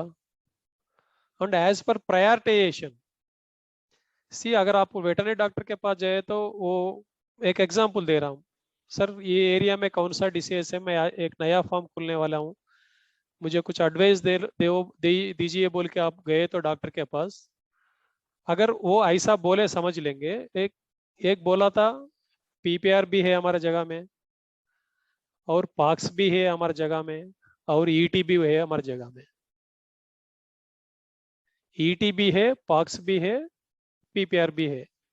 दूसरा डिसीज तो है ही नहीं, बट इतना इंपॉर्टेंस नहीं है, तीन है बोले तो। ये तीनों में पहला क्या देना है, इसको हम प्रायोरिटाइजेशन बोलते हैं। तीन को देने के लिए लोकल डॉक्टर बोला है, मैं कौन सा वैक्सीन पहले देना है। कोई बोले तो तीन वैक्सीन एक ही बार नहीं दे सकते हैं, ये तो आपको मालूम है। एक वैक्सीन और दूसरा वैक्सीनेशन के दोनों दो वैक्सीनेशन के अंतर में कुछ गैप होना चाहिए, कम से कम 14 दिन, नहीं तो 21 दिन तो होना चाहिए। ये प्रायोरिटेशन किसके ऊपर डिपेंड होते हैं? वो एरिया का हिस्ट्री, एपिडेमिक हिस्ट्री मैं बोला था इससे पहले, और किस डिसीज से बहुत चैलेंज है, रिस्क फैक्टर किस डिसीज से ज्यादा होते हैं। सीईटी है, पीपीआर है, पॉक्स है। अगर तीनों में किस डिसीज आए तो ज्यादा मोर्टालिटी हो जाएगा, किसी डिसीज आए तो हमारे हाथ में होंगे कुछ ट्रीटमेंट करने के लिए, तो ईटी आए तो हमारा हाथ में होते ही नहीं, वो मोर्टालिटी ऐसे होते रहते हैं, हमको चांस ही नहीं मिलता ट्रीटमेंट करने के लिए। अगर पीपीआर आए तो हमको चांस तो मिलेगा, कुछ सिम्टम्स तो बाहर दिखेगा। पाक्स आए तो भी हमको थोड़ा चांस मिलेगा ट्रीटमेंट करने हैं, एनिमल्स को सेपरेट करने का। सो अगर तीन डिसीज है तो पहले आपको इंपॉर्टेंस देना पड़ेगा, ईटी को देना पड़ेगा। ईटी के बाद आप ले लो पीपीआर ले लो, पीपीआर के बाद पॉक्स लो। और नीड एंड अर्जेंसी, ये मैं बोला था, अर्जेंसी क्या है इसमें, मैं तो आपको एग्जांपल दिया हूँ। एंड वैक्सीन देना इतना इंपॉर्टेंट है, मगर वो सक्सेसफुल वैक्सीनेशन देना इतना, वैक्सीनेशन करने से ही अच्छी इंपॉर्टेंट है। Very important is not giving vaccine, जो successful vaccination is very very important. So मैं यहाँ सक्सेसफुल वैक्सीनेशन का कुछ टिप्स बोलता हूँ। क्यों बोले तो आप सब लोग फार्मर्स है, आपके पास कुछ डॉक्टर आते हैं, नहीं तो कुछ गोपाल मित्र पशु मित्र आते हैं, नहीं तो कुछ वेटरनरी असिस्टेंट आते हैं, वो आके आपके आपके साथ करते हैं। मगर आपको भी मालूम होना पड़ेगा, क्यों बोले तो आप में भी कुछ टेक्नीशियंस होंगे, आपके पास भी कुछ स्किल्स भी होंगे वैक्सीनेशन करने का। अगर आपको कुछ नहीं मालूम है तो जो आदमी आता है वैक्सीनेशन करने के लिए, वो प्रोसीजर फॉलो हो रहा है नहीं हो रहा है ये भी आप चेक करने के लिए आपको तो ये पूरा टिप्स मालूम होना पड़ेगा। मैं टिप्स बोलने की कोशिश करता हूँ। And vaccination is a skilled job, ऐसा नहीं है कोई भी दे सकते हैं। ये एक एंटीबायोटिक नहीं है। अगर आप फार्म में नहीं है, आप आपका लेबर ने आपको फोन करके बोला है सब ये बकरी नहीं कर रहा है, तो आप बोल सकते हैं एंड्रोफ्लैक्सन दे दो 3 ml, नहीं तो ऑक्सी दे दो 3 ml। वो दिएगा, वो देगा कहाँ देगा? अगर वो पैर में देगा, नहीं तो गर्दन में देगा, नहीं तो जो भी जगह में मांस है, जो जहां उसको इजी तरह दे सकते हैं वह दे सकते दे देते दे, दे, दे देते थे। और वैक्सीनेशन ऐसा नहीं है, वैक्सीनेशन बोले तो एक एनिमल का देने का नहीं है ये। जैसा बीमार आने वाला एनिमल को एक दो को ट्रीटमेंट देते हैं, ऐसा वाला जॉब नहीं है। ये तो पूरा स्किल्ड जॉब है। एंड इसको जिसके पास स्किल है उसी से करने के लिए आप प्रमोट करो। सिर्फ खुद आप करने के लिए, अगर आपके पास स्किल है तो नो प्रॉब्लम, फार्मर भी कर सकते हैं। पर क्वालिफाइड पर्सन जो भी है, आपको जिसके ऊपर पूरा भरोसा है ये अच्छी तरह करेगा, जो भी करेगा वो साइंटिफिक तरह करेगा बोल के। But as a farmer and as a owner of the flock, आपको मालूम होना जरूरी है। पहले हम वैक्सीनेशन फेल्यूर कैसा आते हैं ये देखते हैं। अगर फेल्यूर्स का कारण आपको समझ में आए तो आप कैसा सक्सेस करेंगे बोल के आप खुद समझ लेंगे। 1 मिनट, मैं पानी पीने के लिए एक छोटा ब्रेक ले रहा हूँ।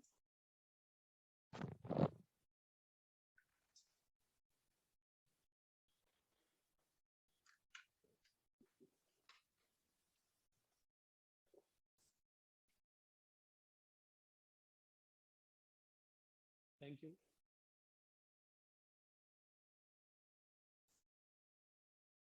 पहले ये कारण होता है, फेलियर होने का कारण ये होता है कोल्ड चेन ब्रेक हुई है तो। ये कोल्ड चेन कहाँ से शुरू होना, जो जहाँ पॉइंट ऑफ मैन्युफैक्चर, जहाँ सॉरी को जो। सर, आपका वॉल्यूम एडजस्ट कीजिए सर।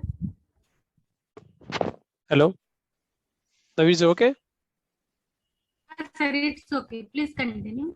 ओके, जो फेलियर होते हैं वैक्सीनेशन का, टीकाकरण का फेलियर्स होते हैं पहले कोल्ड चेन ब्रेक हुई है तो।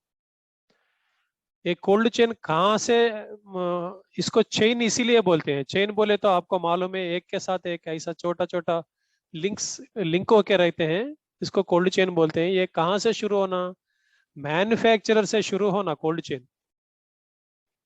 जो जगह में वैक्सीन बनते हैं, मैन्युफैक्चर होते हैं, वो जगह से एनिमल को देने समय तक, एनिमल को देने समय तो बीच में जो जो जगह में इसको स्टोरेज करता है, जो जो जगह में ट्रैवल होते हैं, वो कोल्ड चेन ब्रेक ही है तो फेल होते हैं। और जो रिकंस्ट्रक्शन, मैं वायरल वैक्सीन के बारे में बोले तो जो पीपीआर वैक्सीन को हम पानी मिला के, डाइल्यूएंट मिला के रिकंस्ट्रक्शन करते हैं, अगर रिकंस्ट्रक्शन अच्छी तरह नहीं किए तो ये कभी कभी ऐसा होता है किसी फार्मर के 120 एनिमल्स होते हैं, बच्चों को मिला के वो 100 डोसेस का वायल लेके आते हैं। जो करते समय क्या बोलते हैं, और थोड़ा पानी मिलाओ, सबको कर देंगे। ऐसा फॉल्टी रिकंस्ट्रक्शन करे तो नहीं, जिसमें जो डाइल्यूएंट ऐड करना है वो डाइल्यूएंट नहीं ऐड करे तो, सिर्फ जो भी पानी मिलता है वो पानी ऐड करे तो भी। और जब वैक्सीनेशन करते समय कंटामिनेशन हुई है तो वैक्सीन, क्यों बोले तो एक वायल आप लिए तो कम से कम 100 एनिमल्स का डोज होते हैं, नहीं तो 50 एनिमल्स का डोज होते हैं।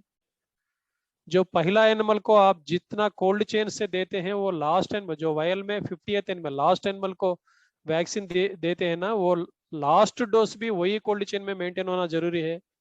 नहीं तो जिस एनिमल्स को, जो जो एनिमल्स को कोल्ड चेन में वैक्सीन देते हैं उसमें एंटीबॉडीज डेवलप होते हैं, जो जिस एनिमल्स को आप कोल्ड चेन में नहीं दिया है वो उनको वो एंटीबॉडीज डेवलप होते ही नहीं।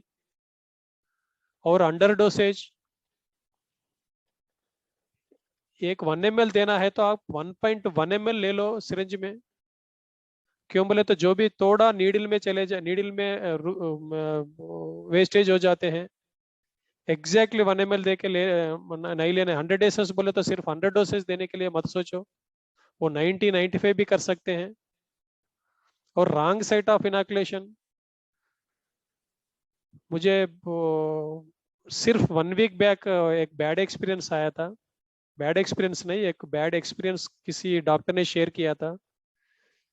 जो भी शीप पॉक्स वैक्सीन होते हैं, जो भी इंट्राडर्मल, इंट्राडर्मल बोले तो स्किन के नीचे नहीं, स्किन में देने वाला को इंट्राडर्मल बोलते हैं।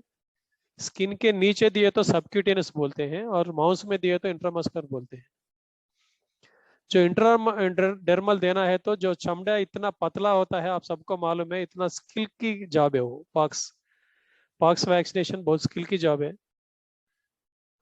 वो डॉक्टर वो दिन वो एक मीटिंग में था, कुछ बिजी था और वहाँ आउटब्रेक चल रहा है, एक दो फ्लैग्स में डॉक्टर तो किया है और छोड़ के गया था कंपाउंडर और किसी के ऊपर आप कर लो बोल के।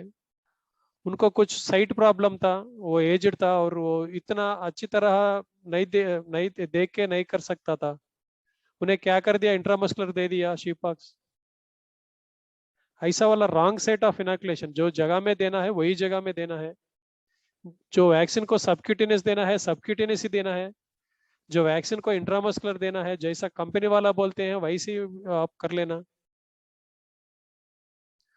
और सिक एनिमल को वैक्सीन दिए तो वो एंटीबॉडीज डेवलप होते ही नहीं। और एलिंग एनिमल को, जिसको पीपीआर आया है, हमने ट्रीटमेंट भी कर रहा है, इसको वैक्सीन दिए तो भी it will be A failure.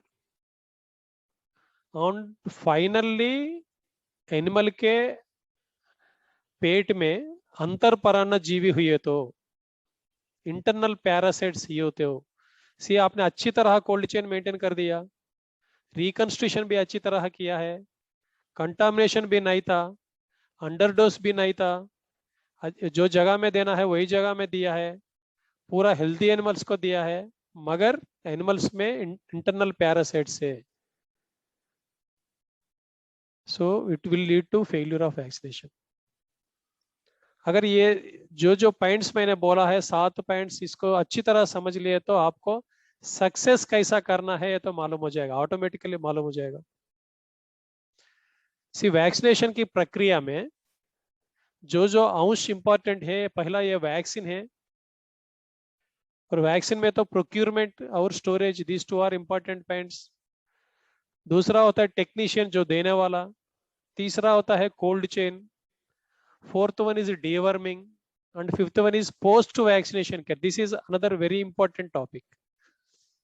Post vaccine care के बारे में सब लोग भूल जाते हैं। मैं एक एक के बारे में मैं बोलता हूं। सो पहले प्रोक्यूरमेंट। सी जो वैक्सीन देने के लिए डॉक्टर ही आते हैं, नहीं तो टेक्निकल पर्सन ही आते हैं, मगर एज ए फार्मर आपको खुद परचेज करना पड़ता है। सो जब भी आप खरीदते हैं वो एक रिलायबल कंपनी से ले लेना, एक अच्छी सोर्स से ले लेना। और ये भी देखना कि वो जब आपको आप खरीदते हैं वो समय में वो कोल्ड चेन में है कि नहीं। जो गांव में कुछ मेडिकल शॉप्स ऐसे होते हैं और रात में इलेक्ट्रिसिटी बंद करके फ्रिज को ऑफ करके रख लेते हैं, कल सुबह सुबह फिर सुबह चालू करते हैं। सो ऐसा वाला शॉप्स मत लेना। और जितना वैक्सीन आपको चाहिए उतना वैक्सीन ले लीजिए। अगर आपके पास 70 एनिमल्स है और वैक्सीन डोज तो 50 एनिमल्स का मिल रहा है, आप 2 वायल्स लीजिए 100 एनिमल्स का, 30 एनिमल्स का। वैक्सीन वेस्ट हुई है तो भी परवाह नहीं, 70 एनिमल्स को तो आप अच्छी तरह वैक्सीन दे सकते हैं।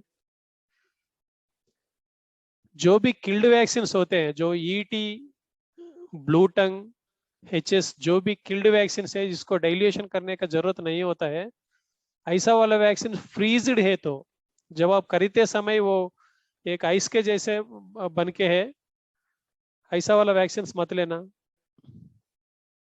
अगर वायरल वैक्सीन खरीदते समय जो भी डाइल्यूएंट ऐड करना है, डाइल्यूएंट भी फ्रीज्ड दिए तो, मेडिकल शॉप में फ्रीज्ड जो आइस के तरह दिए तो वो भी मत लेना।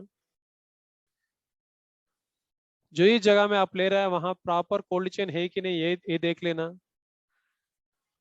एंड एक्सपायरी डेट देखना बहुत जरूरी होता है। वैक्सीन के ऊपर जो भी एक्सपायरी डेट लिख के होता है वो देखना अच्छा है। जो जो जो साइज का नीडल्स लेना है, जो जितना नंबर का नीडल लेना है उतना क्वांटिटी लेना है वो पूरा ले लेना। कुछ लोग ऐसा करते हैं सिर्फ वैक्सीन लेके जाते हैं और जो फार्म में पड़े हुए हैं वो पुराना वाला नीडल्स एंड सिरिंजेस यूज करते हैं। ऐसा नहीं, जो भी हम वैक्सीनेशन के लिए यूज करते हैं वो पूरा नया वाला होना चाहिए, और जो भी प्रिस्क्राइब्ड होता है वही वही लेना अच्छा है। एंड आप खरीदने के समय का वो शॉप से आप फार्म तक वो लेके जाते हैं, सरफरा ट्रांसपोर्ट करते हैं, वो समय में कोल्ड चेन मेंटेन करना अच्छा है। कुछ लोग ऐसा पॉकेट में लेके जाता है, नहीं तो कुछ बैग है तो बैग में रख के जाकर फिर फ्रिज में रखते हैं। बोलते हैं सिर्फ 15 मिनट का जर्नी है। सर 15 मिनट में क्या होगा?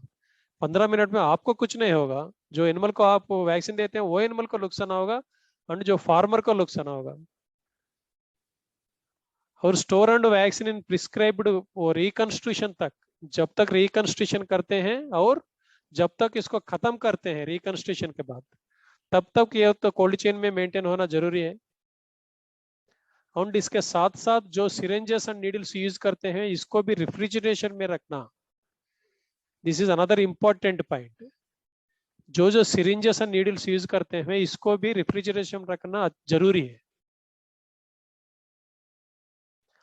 स्टोरेज कैसे करना है? तो अटेन्यूएटेड वैक्सीन है ना, जो लाइव वैक्सीन बोलते हैं, they are to be freeze dried. जो रेफ्रिजरेटर में जो फ्रीजर होता है, ऊपर का बॉक्स होता है, वहां रखना है। तो एक वायल में छोटा साइज टैबलेट के जैसे होते हैं वैक्सीन, बट इसके साथ जो डाइल्यूएंट आते हैं इसको डीप फ्रिज में मत रखना। लाइव वैक्सीन के साथ जो डाइल्यूएंट आते हैं इसको सिर्फ रेफ्रिजरेटर टेम्परेचर में, जहां हम पानी का बॉटल रखते हैं, जहां हमारा वेजिटेबल्स रखते हैं, वो जगह में रखना फ्रिज में। और जो इनएक्टिवेटेड वैक्सीन है जैसा HS एंड ET, नहीं तो TT, they are to be refrigerator में रखना है, डीप फ्रिज में मत रखना। अगर ये डीप फ्रिज में रखे तो आइस बन जाएगा, आइस बने तो काम ही नहीं करेगा। और ऐसा वाला ये वैक्सीन को भी। एंड जो भी आप वैक्सीन देने के लिए आपका फ्लॉक में सिलेक्ट करते हैं एनिमल्स, वो पूरा हेल्दी एनिमल्स को ही करना। अगर आप फार्म में PPR आया है, PPR वैक्सीन दे रहे हो, जो जो एनिमल्स सिक है, जो जो एनिमल्स एलिंग है, जो जो एनिमल्स को आप ट्रीटमेंट कर रहे हो, सबको अलग करना। जो एनिमल्स हल्दी तरह हेल्दी दिख रहा है उसको ही करना। ये हेल्दी बोले तो क्या है, अगर बकरी में है तो जो पूंछ होता है वो ऊपर है तो आप हेल्दी समझ सकते हैं ऑटोमेटिकली। अगर वो पूंछ नीचे है तो टेल नीचे है तो वो बीमारी है। ये तो एक साइन है, हेल्थ का साइन है। और जो अच्छी तरह रूमिनेशन कर रहा है, that is also health sign. और अच्छी तरह जो ग्रेन्यूल्स मेन्यूर होता है, ग्रेन्यूल्स के जैसे छोटा छोटा बाल्स के जैसे बाहर आ रहा है, वो भी हेल्दी एनिमल समझ सकते हैं आप। और आप पकड़ने के लिए गए तो वो चल जाएगा, आपके पास नया आएगा, वो भी हेल्दी एनिमल एक्टिव बोलते हैं। एंड जो जो मदर्स होते हैं डिलीवरी होने के बाद और डिलीवरी होने से पहले, this is very important point. आप जो जो ब्रीडिंग फार्म करते हैं, ब्रीडिंग फार्म करने वालों के लिए आप सब लोग याद में रखना, 2 to 3 वीक्स डिलीवरी होने से पहले और डिलीवरी होने के बाद वैक्सीनेशन मत देना। क्यों बोले तो अबॉर्शन होने के चांसेस होते हैं अगर वो गाभन है तो। और डिलीवरी के बाद आप दिए तो जो बच्चों को दूध पैदा करना है वो दूध पैदा होते ही नहीं। क्यों बोले तो वैक्सीन देने से एनिमल के ऊपर स्ट्रेस होता है। स्ट्रेस होने से के वजह से जो जो प्रोडक्शन आना है वो प्रोडक्शन नहीं होता है। और जो 2 महीने के अंतर का बच्चे होते हैं, जो पैदा होने के बाद पहले 60 डेज का बच्चों को भी वैक्सीन मत देना। क्यों बोले तो दोनों महीने के अंदर जो बच्चे हैं वो बच्चों को माँ के दूध से एंटीबॉडीज मिलता है। कोई ये बच्चों को मत देना। एंड वैक्सीनेशन शुरू करने से पहले आप एक बार फ्लॉक में देख के जाइए, फ्लॉक में जाके फार्म में जाके एक बार देख लीजिए क्या पूरा एनिमल हेल्थी दिख रहा है, नहीं तो कुछ एनिमल ऐसा सिक दिख रहा है। ऐसा अगर ऐसा कुछ है तो इसको सेपरेट कर देना। एंड जो भी इससे पहले मैं बोला था, जो जो हिस्ट्री है 2 to 3 weeks pre delivery and post delivery, इसको भी सेपरेट करना फ्लॉक से। जो जो बच्चा है जो 45 डेज 60 डेज ओल्ड का, इसको भी सेपरेट करना है। क्यों बोले तो ये 3 वेराइटीज को हम वैक्सीनेशन नहीं देना है। और जितना वैक्सीन है, vaccine diluent syringes and needles, vaccine और डाइल्यूएंट सिरेंजेस एंड नीडल्स को पूरा आइस कंटेनर में ही रखना। अगर आपको ज्यादा आइस पैक चाहते हैं तो लेके आइए, ज्यादा आइस पैक्स रख लीजिए फ्रिज में। और जल्दी से जल्दी वैक्सीनेशन करने के लिए जितना मैन पावर चाहिए, जितना लेबर चाहिए, वो पूरा लेबर को आपके पास रख लेना। ये पॉइंट इंपॉर्टेंट मैं आगे वाले स्लाइडों में आ जाएगा। अगर एक 200-300 एनिमल्स का फार्म है, वहां एनिमल्स को पकड़ने वाला एक ही आदमी है, सर धीरे धीरे करेंगे, ऐसा नहीं चलेगा। क्यों बोले तो एक बार वैक्सीन को ओपन करे तो 60 मिनट्स में, एक ही घंटा के अंदर ही यूज करना अच्छा होता है। क्यों बोले तो कोल्ड चेन चले जाते हैं। और जब भी आप वैक्सीन करते हैं वो कूल आवर्स में कर देना। ये कूल आवर्स का मीनिंग कुछ फार्मर्स अलग तरह का लेते हैं। कूल आवर्स बोले तो शाम में भी कूल होता है ना सर? नहीं नहीं, early cool hours. Early cool hours बोले तो जो सुबह सुबह कूल आवर्स मिलता है। क्यों बोले तो वो समय में एनिमल्स का वो जो जगह, जो चमड़ा, जो स्किन होते हैं, एनिमल का बॉडी भी कूल होते हैं। जो जगह में हम वैक्सीन देते हैं वो जगह भी कूल होना चाहिए। तो जगह बोले तो एनिमल का साइट ऑफ इनोकुलेशन भी कूल होना चाहिए। अगर आप शाम में करें तो वो एनिमल बॉडी कूल होंगे नहीं। एंड जो वैक्सीनेशन के लिए भी, जो वैक्सीनेशन करते समय भी पूरा शेडेड एरिया को देखना अच्छा है। क्यों बोले तो cold chain will not be maintain. कुछ पिक्चर्स है जो सुबह सुबह करने के लिए पिक्चर रखा हूं मैं। और जो भी शेड, अगर ओपन ग्रेजिंग में जो लोग ट्रेडिशनल फार्मर्स होते हैं, ट्रेडिशनल फार्मर्स के साथ वैक्सीनेशन करना है तो आप खुद आप वो आर्टिफिशियल शेड बना दीजिए। जो भी वैक्सीन होता है ऐसा कैरियर में केयर कीजिए। जैसा मैं इससे पहले बोला था, सिरिंजेस, नीडल्स, वैक्सीन पूरा पूरा कोल्ड चेन में मेंटेन करना जरूरी है। और लास्ट पॉइंट ये होता है डीवर्मिंग। अगर आप डीवर्मिंग किया था, करके 1 महीने से ज्यादा हो गया, वो समय में वैक्सीनेशन नहीं करना, फिर एक बार डीवर्मिंग करके ही करना। नहीं तो आपके पास फीकल टेस्ट करने का चांस है। अब फार्म में 10% एनिमल्स का फीकल सैंपल एक ही वायल में लेके जाके आप टेस्ट करवाइए। उसमें डीवर्मिंग करने के लिए अगर डॉक्टर बोले तो डीवर्मिंग करवाए, अगर डीवर्मिंग करने की जरूरत नहीं है तो डीवर्मिंग मत करो। अगर ऐसा वाला फैसिलिटी नहीं है आपके पास फीकल टेस्ट को लेके जाने के लिए, तब अगर वो 28 डेज के ऊपर हुए तो डीवर्मिंग करने के बाद ही वैक्सीनेशन करना है। जब वैक्सीनेशन करते समय आप एक टाइट पेन में, एक अच्छी तरह टाइट पेन में रख के करिए। क्यों बोले तो आप वो पेन बोले तो शेड एरिया, जो वैक्सीनेशन करते हैं ना, वो शेड एरिया लार्ज एरिया है। तो आप पकड़ने के लिए जाते हैं तब वो एनिमल को स्ट्रेस हो जाएगा।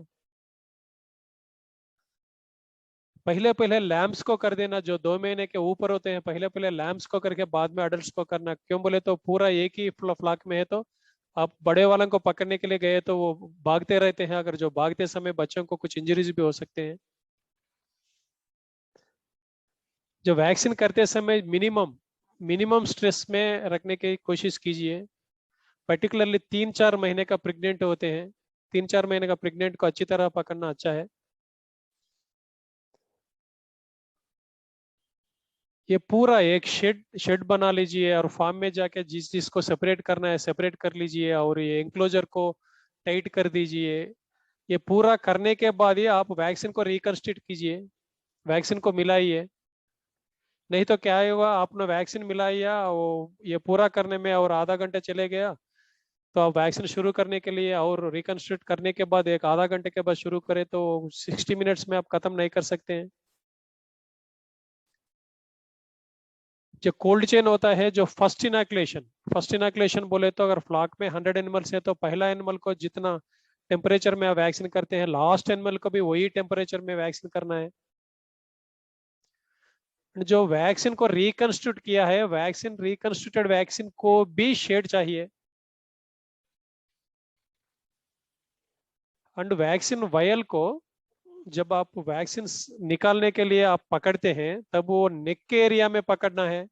पूरा बॉटल को आप पाम में से मत पकड़ना। क्यों बोले तो आपका पाम का बॉडी टेम्परेचर से वो वायल का टेम्परेचर में बढ़ जाएगा, कोल्ड चेन कम हो जाएगा। बट जो जितना साइज का नीडल्स यूज करना है वही साइज का यूज करिए। देखिए, अगर आपको इनएक्टिवेटेड वैक्सीन देना है तो यहाँ पे पकड़ना है, यहाँ पे नहीं।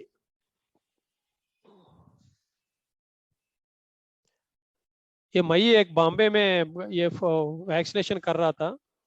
ये 2014 का फोटोग्राफ है। 2014 में मैं बॉम्बे जा रहा था, वो बार बार जाता था वैक्सीनेशन करने के लिए।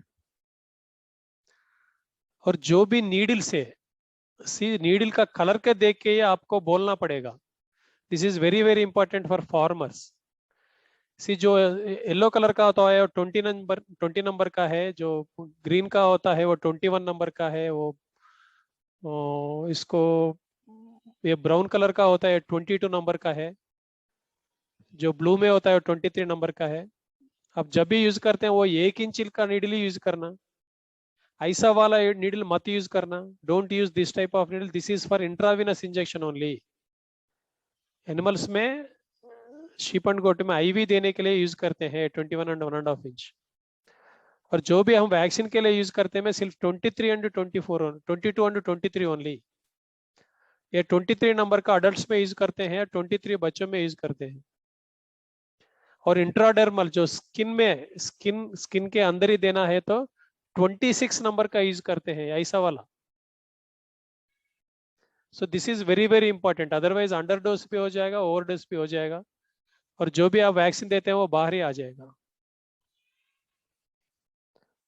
जो जगह में देने के लिए बोलते हैं मैन्युफैक्चरर वही जगह में देना। अगर इंट्रामस्कुलर देना है तो इंट्रामस्कुलर ही देना, इंट्राडर्मल देना है तो इंट्राडर्मल ही देना। और जो जगह में आप वैक्सीन देते हैं वो जगह ड्राई होना चाहिए और क्लीन होना चाहिए। कुछ लोगों को ऐसा वाला हैबिट होता है वो टेल के नीचे सबक्यूटेनियस देते हैं। टेल के नीचे क्या होता है, वो तो साइलिंग होके रखते हैं, तो कभी कभी वो लूज मोशन से, नहीं तो वो यूरिनेशन से, ये वैक्सीन देने के बाद फिर एक बार आपने कुछ दूसरा एनिमल को देने के लिए गए तो ये कंटामिनेटेड हो जाएगा। एंड जो जो नीडल आपको वैक्सीन को विड्रा करने के लिए यूज करते हैं वो विड्रायल करने नीडल को वैक्सीनेशन के लिए मत यूज करना। जो नीडल हम ड्रा करने के लिए यूज करते हैं वो अलग होना चाहिए, वो बॉटल को ही रहना चाहिए। और जो वैक्सीन के लिए यूज करते हैं वैक्सीनेशन के लिए वो अलग होना चाहिए। And always use sterile and disposable needles. जो हाइपोडर्मल नीडल्स होता है वो गर्म पानी में रख के फिर निकाल के गर्म पानी में रख के, वो पुराना दिनों में करते थे। And another important point is, her 20-25 animals को नीडल एंड सिरंज को चेंज कर दीजिए। अगर आपके पास 100 एनिमल्स है तो 4 सिरंजेस एंड 4 नीडल चाहिए। ऐसा क्यों बोले तो सबक्यूटेनियस इंजेक्शन देने के लिए आपने जैसा चमड़े को पकड़ के इंसर्ट करते हैं नीडल को, और बार बार यूज करने से वो टिप टिप ब्लंट हो जाएगा, तो इतना शार्पनेस नहीं रहता है, आप इसी तरह आप पोर्क नहीं कर सकते हैं। And this is important, dose of vaccine is same for all ages and all body weights. अगर पीपीआर को 1 ml देने के लिए कंपनी वाले बोले तो बड़ों को 2 ml और बच्चों को आधा ml नहीं देना। अगर वो 3 ml का बच्चे है तो वही वैक्सीन है, अगर 100 kg बॉडी वेट का बड़ा वाला रैम है तो भी वही डोज है, डोज तो सेम होता है। एंड जो भी आप वैक्सीन देता है वो पूरा पूरा वो साइट में डिलीवरी हुआ नहीं है देख लेना। और जो जो एनिमल्स को आप वैक्सीन देते हैं वैक्सीन को मार्क कर देना। क्यों बोले तो डबल वैक्सीनेशन देने की वो अच्छा नहीं होता है, to avoid double dose only. Double dose देने से क्या होता, सो अननेसेसरी एक्सपेंसिव और एनिमल के ऊपर स्ट्रेस भी हो जाता है। ऐसा जो एनिमल को आपने वैक्सीन दिया है वो वैक्सीन को आप मार्क करने की प्रयत्न कीजिए। And important point is, vaccine देने के लिए डोंट रब। वो जगह में आप ऐसा क्या टच करने की कोशिश भी मत करना और रब करने की कोशिश भी मत करना वैक्सीन के साइट में। और वो इंजेक्शन एरिया को आप एक क्लॉथ से, नहीं तो हाथ से, नहीं तो कुछ डिसइंफेक्टेंट से वाइप करने की कोशिश भी मत करना। And another important point is vaccinate whole the flock. आपके पास जितना फ्लॉक होता है वो पूरा फ्लॉक को दे देना। एक एक बकरी को दे के दूसरों को नेक्स्ट टाइम देंगे, नहीं तो ऐसा के देंगे, ऐसा नहीं। अगर आपके एंट्री नया एनिमल्स एंट्री आए तो आपके पास 100 एनिमल्स है और आप 20 एनिमल्स को लेके आया, वो 20 एनिमल्स का करना है तो ऐसा कर सकते हैं। मगर आपके पास 100 एनिमल्स है, नया एंट्रीज भी नहीं है, वो 100 एनिमल्स से कुछ एनिमल्स को करते हैं। सो वैक्सीन वो इतना डोसेस खरीदना चाहिए उतना नहीं खरीद लिया, इसलिए कुछ कुछ को करके कुछ को बेचना है, वो नहीं करेंगे बोल के ऐसा नहीं करना कभी। और जो भी वैक्सीन रिकंस्ट्रक्ट करते हैं वो रिकंस्ट्रक्ट करने के बाद पहले घंटे में यूज करने, पहले घंटे में, फर्स्ट 60 डेज में, 60 मिनट्स में यूज करने की कोशिश कीजिए। This is very very important. क्यों बोले तो कोल्ड चेन चले जाएगा। अगर इसके बाद अगर आपके पास 100 डोसेस का वायल है, उसमें आपने 80 एनिमल्स को दिया है पहले 60 मिनट्स में, जो बचा हुआ है 20 एनिमल्स का जो वो डिस्कार्ड कीजिए। इसीलिए जल्दी जल्दी करना, अच्छी तरह लेबर को, जो जितना लेबर चाहे उतना लेबर को रखना जरूरी होता है। इसीलिए मैं बोला था ये तो स्किल्ड जॉब है, जो जिसको मन में आए वो नहीं करने का, don't try it. And if reconstructed vaccine जो रिकंस्ट्रक्ट किया है, ये ओपन ग्रेजिंग में होने की चांसेस ज्यादा होता है। ऐसा रिकंस्ट्रक्ट करके हमने ओपन ग्रेजिंग में एक ओपन जगह में गया है, वहाँ आर्टिफिशियल शेड भी लगा है, वहाँ करने की कोशिश करें तो जब वो एनिमल्स को पकड़ते समय छोटा छोटा धूली धूली ये वो ऊपर आता है, वो आपको तो मालूम है, वो फिर वो वैक्सीन वायल में चले जाएगा। अब तो वैक्सीन वायल दो, इससे पहले हम क्या करते थे, एक छोटा वाला अंबर अंबर कलर का बाटल में मिलते थे। ये पूरा करने के बाद, वैक्सीनेशन अच्छी तरह की करने के बाद भी शेपर्ड का एक एडवाइजरी है। एडवाइजरी बोले तो ये कंपलसरी करने का कुछ कुछ चीज है। मैं इससे पहले बोला था बिगिनिंग स्लाइड्स में, पोस्ट वैक्सीनेशन केयर, टीकाकरण होने के बाद लेने का जो जो प्रक्रिया होता है, जो जो केयर होता है, वैक्सीनेशन करने के बाद 3-4 घंटे तक इसको डिस्टर्ब मत करना। This is very very important. ऐसे वैक्सीनेशन करते ही बाहर चराने के लिए मत लेके जाओ। Don't disturb the vaccinated flock for 3 to 4 hours for post vaccination. And आने वाला 21 डेज तक, आने वाला एक समझ लेना, जनवरी 1 को वैक्सीन दिया है, सो जनवरी 21 तक, जनवरी 21 तारीख तक आपको बहुत ध्यान रखना, सुपरविजन करना अच्छा है फ्लॉक के ऊपर। क्यों बोले तो तब जब तक एंटीबॉडीज डेवलप नहीं होता है एनिमल में, तब तक रिस्क तो है। आप ऐसा मत समझ लेना आज पीपीआर दिया है तो कल सुबह से पीपीआर आने के चांसेस नहीं है, ऐसा नहीं है। को एंटीबॉडीज डेवलप होने के लिए कम से कम 14 दिन, ज्यादा से ज्यादा 21 दिन तो लगता है। वो समय में अगर पीपीआर अफेक्टेड एनिमल आपके रास्ते में आपका फ्लॉक से मिले, नहीं तो कुछ पीपीआर अफेक्टेड एनिमल आपके फ्लॉक में आ जाए, तो आपको वैक्सीन देने के बाद भी 21 डेज तक रिस्क तो होता है। हर दिन देखना पड़ेगा सिक एनिमल्स को, अगर कुछ सिक हो रहा है कि नहीं वैक्सीनेशन के बारे में। एंड वैक्सीनेशन का डिटेल्स एक रजिस्टर में नोट डाउन करना, ये तो वेरी वेरी इंपॉर्टेंट। क्यों बोले तो वैक्सीन को रिपीट करना पड़ता है ना, इसीलिए आपने पिछले बार कब किया है और कब करना है, ये देखने के लिए तो ये चाहिए रिकॉर्ड। पर वैक्सीन सक्सेसफुल हुआ, इफेक्टिव हुआ, ये कैसा मालूम हो जाएगा वैक्सीन देने के बाद? इसके लिए तो एक ही तरह का होता है, सीरम ब्लड को निकाल के जाके टेस्ट करवाना, मगर वो फैसिलिटी हमारा फार्म एरिया में होता ही नहीं। So is there any other alternate method? एक थंब रूल है, थंब रूल बोले तो इसको क्या बोलते हैं, this is not scientific method, but आप ऐसा देख के आप बोल सकते हैं, अगर अच्छी तरह आप वैक्सीन किए तो 7 दिन के बाद, वैक्सीन देने के बाद 7 दिन के बाद और 14 दिन के अंदर, अगर आप लाइव वैक्सीन दिया है, लाइव वैक्सीन बोले तो पीपीआर के जैसे वैक्सीन दिया है, जो जगह में वैक्सीन दिया है वो जगह में कुछ नहीं दिखना, कुछ नहीं दिखना है, वो स्वेलिंग नहीं होना चाहिए और चमड़े के ऊपर कुछ एब्सेस नहीं होना चाहिए। ऐसा कुछ नहीं दिखे तो वो वैक्सीन अच्छी तरह बॉडी में ऑब्जर्व हो गया। और जो किल्ड वैक्सीन होते हैं जैसे ETHS, ये दिए तो जो जगह में आपने देते हैं ये छोटा साइज, ये ग्रीन ग्राम होता है ना, ग्रीन ग्राम का साइज में, छोटा साइज में एक नॉड्यूल, एक छोटा साइज आप ऐसा हाथ रख के पाल्पेशन करें तो ऐसा दिखना चाहिए। सो यहाँ लाइव एक्शंस में कुछ नहीं दिखना है, किल्ड एक्शंस में ऐसा छोटा वाला दिखना है। ये कहाँ दिखना है कि चमड़े और जो मांस होता है ना, वो बीच में दिखना है, चमड़े में नहीं, नहीं तो मांस में नहीं। जो हमने सबक्यूटेनियस देते हैं वो सबक्यूटेनियस एरिया में दिखना चाहिए। और अगर पॉक्स वैक्सीन दिए तो पॉक्स वैक्सीन भी इंट्राडर्मल, जो चमड़े के अंदर दिए तो जो टेक्स होता है, जो इसको क्या बोलते हैं, हम स्कैर्स बोलते हैं, मैं दिखाता हूँ नेक्स्ट स्लाइड में। They should be visible clearly from 7th day.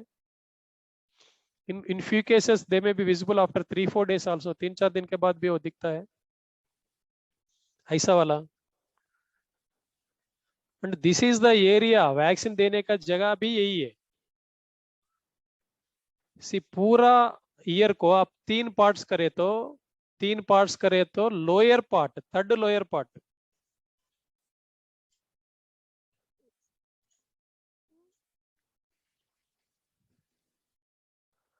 अगर फॉल्टी इनैकुलेशन करे तो क्या होता है?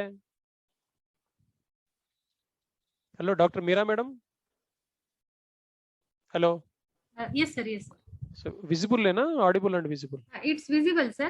Just Yes, you I am going to within complete 10 it in only minutes 4 conclude, slides. sir. हाँ हाँ Only 3 slides are there. Okay, okay, sir. No, no issue. जो faulty इनैकुलेशन होता है, फॉल्टी इनैकुलेशन होने से वहां एक एब्सेस दिखता है ऐसा वाला। वैक्सीन दिए तो अगर अच्छी तरह हम नहीं दे तो देने के बाद ऐसा दिखता है। तो बूस्टर डोज कब देना है? Booster dose is must for all bacterial vaccine. जो बैक्टीरियल डिसीज देते हैं इसको बूस्टर डोज देना जरूरी होता है। बूस्टर डोज 14 to 20 देना है। से बार बार देने की है क्या? नहीं है।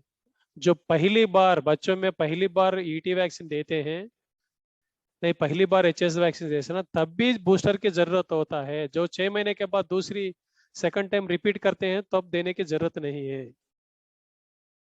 और रिपीटेशन बोले तो जो इम्यूनिटी पीरियड खत्म होने के बाद हम रिपीट करते हैं, वो रिपीट का इम्यूनिटी पीरियड की वजह से रिपीट कर देना। और आउटब्रेक्स पे वैक्सीनेशन करना है नहीं करना है? सो वैक्सीनेशन आउटब्रेक्स में भी कर सकते हैं, मगर जो डीसीएस से एलिंग होते हैं उसको पूरा सेपरेट करने के बाद जो एनिमल्स होते हैं, हेल्दी एनिमल्स, उसको वैक्सीनेशन करना अच्छा है। और वैक्सीनेशन करने के बाद, जिससे पहले मैं बोला था 21 दिन तक हर दिन देखना पड़ेगा। क्यों बोले तो कुछ एनिमल्स एलिंग में होंगे, कुछ एनिमल्स में ऑलरेडी वायरीमिया, वो वायरस होंगे बॉडी में, वो रिस्पांस नहीं देता है। और कुछ फ्रीक्वेंटली आस्क्ड क्वेश्चन है, अनदर 2-3 मिनट्स मेरा madam, this I am concluding. So पहले कब देना है बच्चों में? पहले 2 महीने के एज में देना है। पहला वैक्सीन क्या देना है? पहला वैक्सीन तो ईटी देना है, बाद में एचएस। सो मिनिमम गैप कितना होना चाहिए दो वैक्सीनेशन के बीच में? 14 डेज तो होना चाहिए। ये कब तक देना पड़ेगा vaccine? See as long as they are farm, जब तक हम फार्म में रखते हैं तब तक वो इम्यूनिटी पीरियड की वजह से देना पड़ेगा।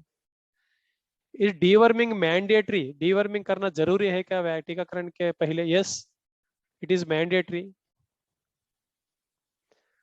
सो डीवर्मिंग और वैक्सीनेशन के बीच पे कितना गैप होना चाहिए? 3 to 5 days।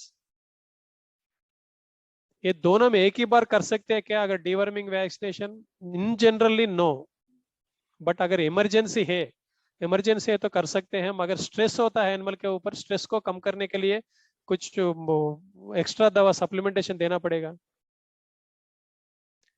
अगर आपने पहली बार एनिमल्स को खरीद लिया है एक मार्केट में, देर इज नो हिस्ट्री, वो जो आदमी आपको बेचा है एनिमल्स, उन्हें कुछ नहीं बोला है आपको वैक्सीनेशन के बारे में, अगर यहाँ आने के बाद फिर वैक्सीनेशन करे तो क्या होता? कुछ नहीं होता।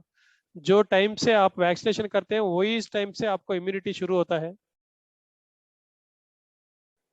रिपिटेशन वैक्सीन दूसरा कंपनी का दे सकते हैं, बेटर है। अगर एक ही कंपनी का मिले तो अच्छा है। और पैक्स वैक्सीन देने के बाद जो लीजन्स दिखना है वो नहीं दिखे तो क्या करना है? वो कम से कम 65% फ्लॉक में दिखना है। अगर नहीं दिखे तो हमको रिपीट करना पड़ेगा। So this is my last